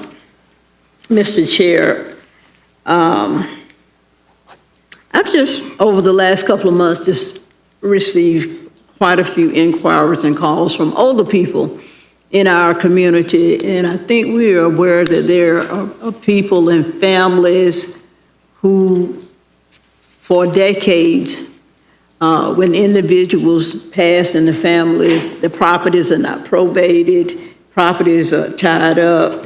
There are many services that older individuals in the community need that they can't receive because they don't have clear titles to the homes that they live in. Many of the homes are in need of roofs and plumbing and electrical wiring and what have you.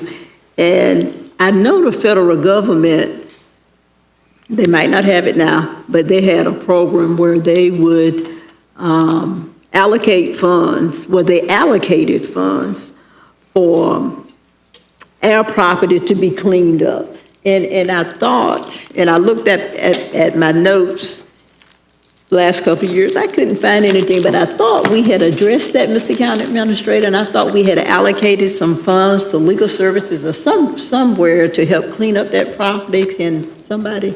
Yes. Shankton can fill in the details. Okay. Yes, Commissioner, that's exactly what you did last July. We are contracting now with Legal Services of North Florida to do exactly what you mentioned, where they're helping people clear up their air property issues with clear titles, so that way we can then be able to assist them with many of the needs that they have with rehabbing their homes, but also get insurance if they need, and also qualify for FEMA assistance, which is critical that they have clear titles to receive those services. But we are actively contracting and working with Legal Services of North Florida to do that. Awesome. I thought we had. Do we have an idea? Do we have the number of individuals or properties that they are dealing with or where they are, how many they have probated and have clear titles to the property? About 30. Sir? About 30. 30. Ongoing, do we know how many they have cleared? No, that's information we can get. We can get how many. We know they're working specifically with those individuals. So, as you know, Commissioner, the biggest piece about the clear title, a lot of the issues is tracking down the family members that are also on the title. Those typically take a lot of time. And that's one of the things that when we, prior to contracting with Legal Services North Florida, last year we were actually holding several air property events with them to specifically explain to folks the process and the work that is required to actually getting those individuals and locating them so that way title can be cleared. That is a process in itself, but it's information that we can get also about those individuals that they're working with right now to get those titles cleared. Right, do we anticipate, Shinkton, a report back to the board on the status of where we are, or is that something where we need to ask, or is it too early, you think? I mean, I've cleared titles, I know, depending on where the family members are, it takes a while, some are dead, That probably be part of the, we're utilizing SHIP dollars to invest into this program that we work with Legal Services, and that's something we can include as part of that annual report that we provide to the board during the summertime. So you anticipate a report during this summer? It will be included as So part we of don't that. have to ask for an agenda item? Yeah, it will be included part of it. Awesome. Well, thank you so much. I appreciate you on the spot. Thank you, Mr. Chair. That's all I have. Thank you, Commissioner Cummings. I want to share that whenever I want to impress somebody, I too act like I'm taking a call from the county administrator. Oh, they don't, in another county. No. People go, hey, I'm sorry, this is Vince Long. Mr. Maddox. Mr. Chair, thank you. Great meeting so far today. I want to request a proclamation for Bishop-elect Quincy Griffin. His installation is taking place on April 12th. All right, a motion and a second. Any discussion? Seeing none, all those in favor signify by saying aye. Aye. Aye, passes unanimously. Secondly, February the 7th, 1979, near Doak Campbell Stadium, State Legislator Representative Gwen Cherry passed. She was the first black woman attorney in Miami-Dade County, also first black woman to be elected to the Florida legislature, and also a Florida A&M University grad. I'm hoping that I will make a motion that we place a mile marker at the place of her accident. If I could make that motion, Mr. Chair. Second. All right, we have a motion and a second. No discussion. All those in Discussion. favor- I'm sorry, Commissioner Proctor. The late Gwen Cherry was my mentor, and I cut her yard and maintained her yard in Silver Ridge. I got a little older, and I drove a car, and I took her to the airport and picked her up and all of those things. She spent time mentoring me when I was in 7th, 8th grades. And I love Mrs. Cherry, Mrs. Gwen Cherry. And I was a student when that fateful accident occurred at Howard University. And for some reason, going to the Capitol has never really been the same since. From her office, I evolved and worked full-time for the Senate Secretary, Mr. Joe Brown, my senior year in high school. But Mrs. Cherry, no doubt, her presence, her style, you couldn't duplicate it. And might I say that she continues to hold the highest grade point average of a student who's ever attended FAMU Law School. She's the #1 all-time highest score of a student who's attended FAMU. And my daughter will graduate in May from FAMU Law School, but I never seen her grades to know if she was contending for second place. I'm not sure. But she's going to cross the stage. So thank God. So I had to say that for Mrs. Cherry because she's more than a legislator. She's a whole lot more. So thank you for bringing that forward. Thank you, Commissioner Mr. Proctor. Chair, Mr. Chair, if I might. Yes, sir. Actually, the recommendation came from a very special lady to me, Representative Ashley Gant, who was serving in District 106, which was Representative Cherry's seat. And so, Mr. Chair, with your permission, what I'd like to do, since you have that personal relationship with Commissioner Proctor, going all the way back to cutting her yard and driving her car. I don't think I got paid either. I don't remember getting paid. What I'd like to do, Mr. Chair, is yield to Commissioner Proctor, allow Commissioner Proctor to make that motion, and I'll be the second on that motion and go about it that way if we can. Got a motion from Commissioner Proctor and a second from Commissioner Maddox. And one other footnote, strange. Representative Cherry lived next door to Representative Jolene Kershaw. I believe she was District 106 and he was 105 or 106, 107. But the district line was right there where their yards ended. But they lived next door and represented two different districts. Me and Caban are working on that right about now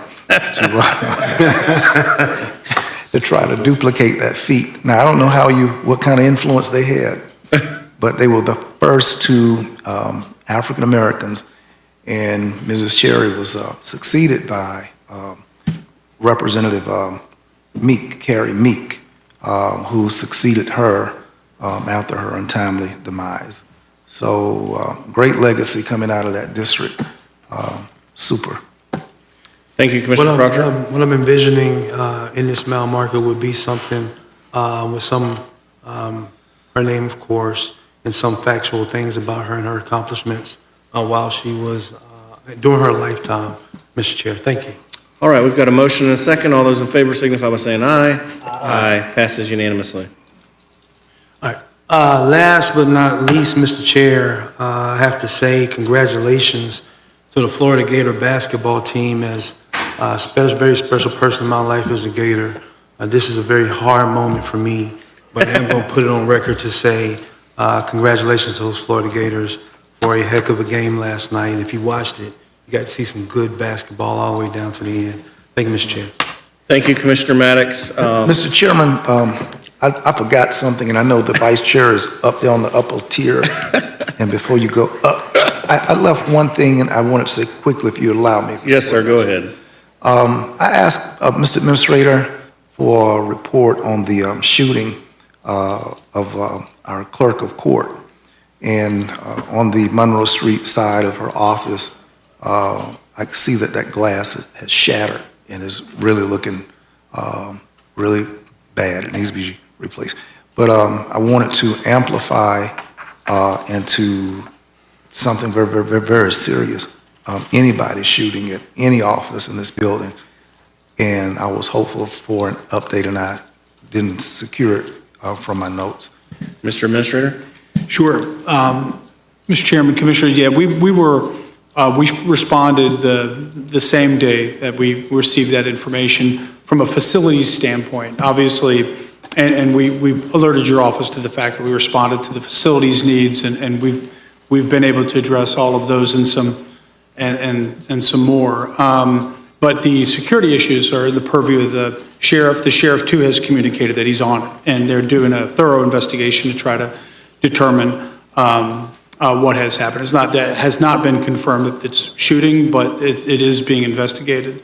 And so that process is underway, too. I believe we've not yet heard back from the sheriff, but in the fall, you might have additional information. Yes, Commissioners, Vince, Mr. Long.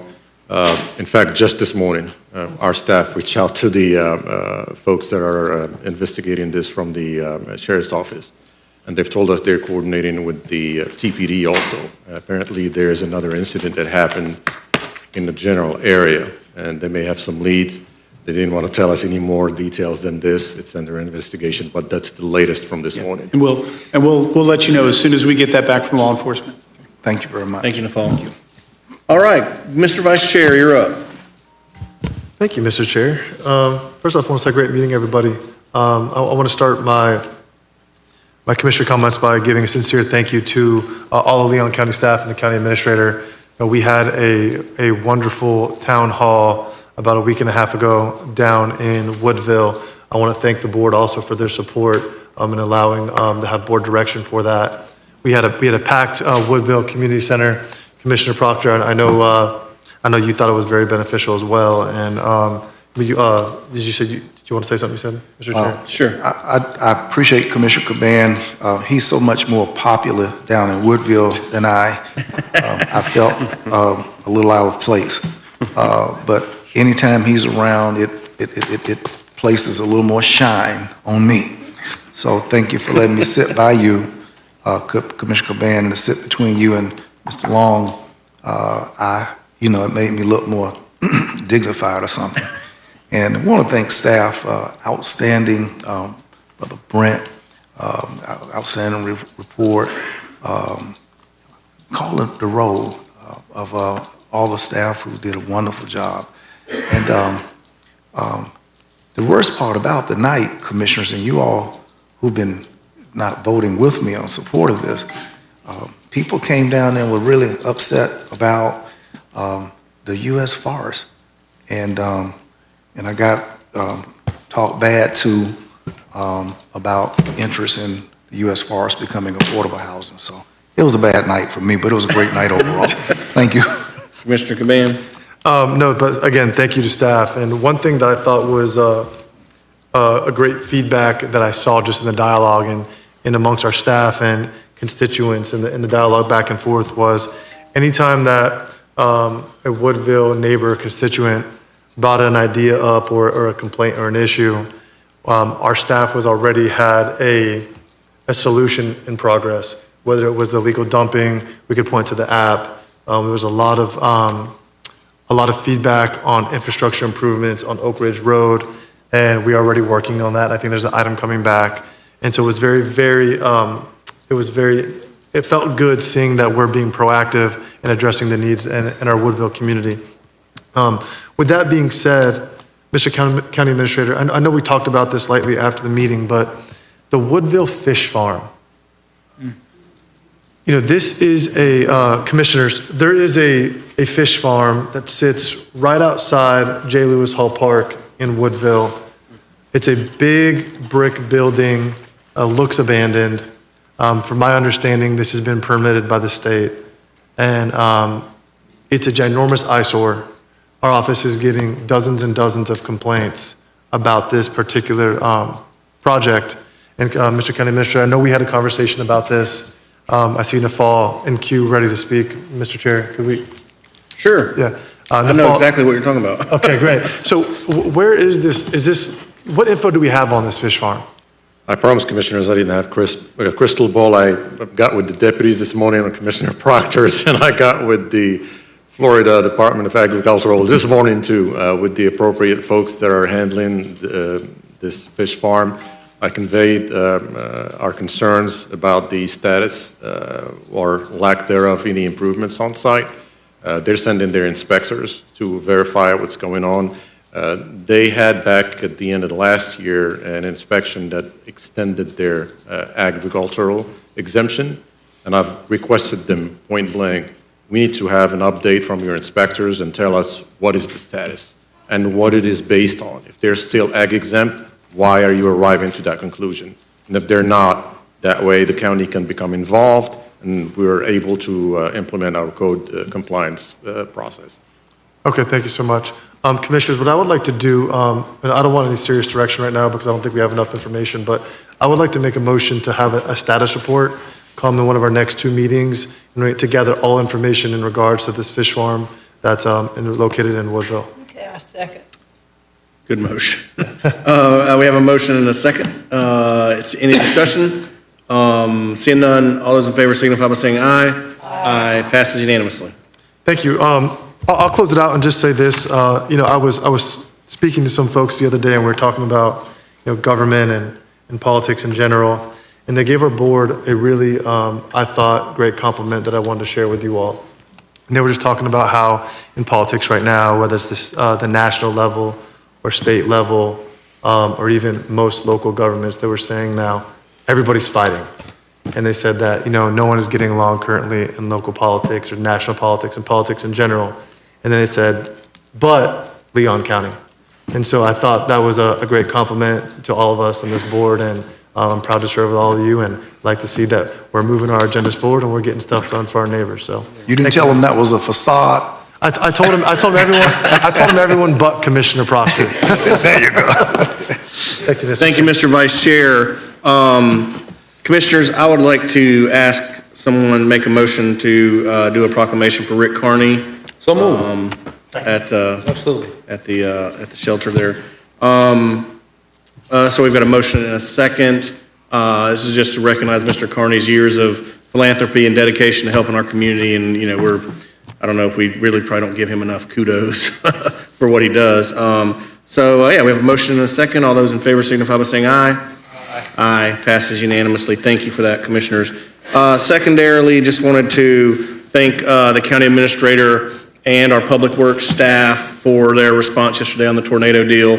I was in class with kids hunkered down and got a call from the county administrator and thought that was unusual, so I took the call, and he's like, hey man, good tornado near you. So appreciate that. Response was very quick to clear roads and out in Killarn Lakes and in that Deer Lake area. So The National Weather Service has, while we've been meeting, confirmed an EF1 tornado. Okay. Well, I hate to hear that, but, and these things keep happening more and more, which, it's a terrible thing when it happens, but man, we have a great response mechanism set up here in Leon County, and Mr. Peters and your staff, you guys just do a great job, and I don't know, we ought to be running some, teaching lessons about disaster response around this country in Leon County, because between hurricanes and tornadoes and floods now, we're pretty much getting it all, snowstorms, goodness gracious. So thank you to those folks involved in that. And then also, I always want to say thank you to our public works staff and whoever's involved, Matt Cavell and his folks, for putting together the float for our springtime parades and our holiday parades. They do such a good job, really unsung job, because we all just show up and get on it and ride around and wave at people. But I know there's a lot of work that goes into that, and decorating the trailer and getting everything ready, and there's always cookies or something for all the kids. Facilities management. Thank you, Mr. County Administrator. Just love those guys and think that's a cool thing that they do for us, and always enjoy those parades. So that's all I've got, Commissioners. We will reconvene at 6 o'clock for for what I anticipate will be a very healthy discussion in our public hearings. So we are in recess until 6 o'clock. Thank you.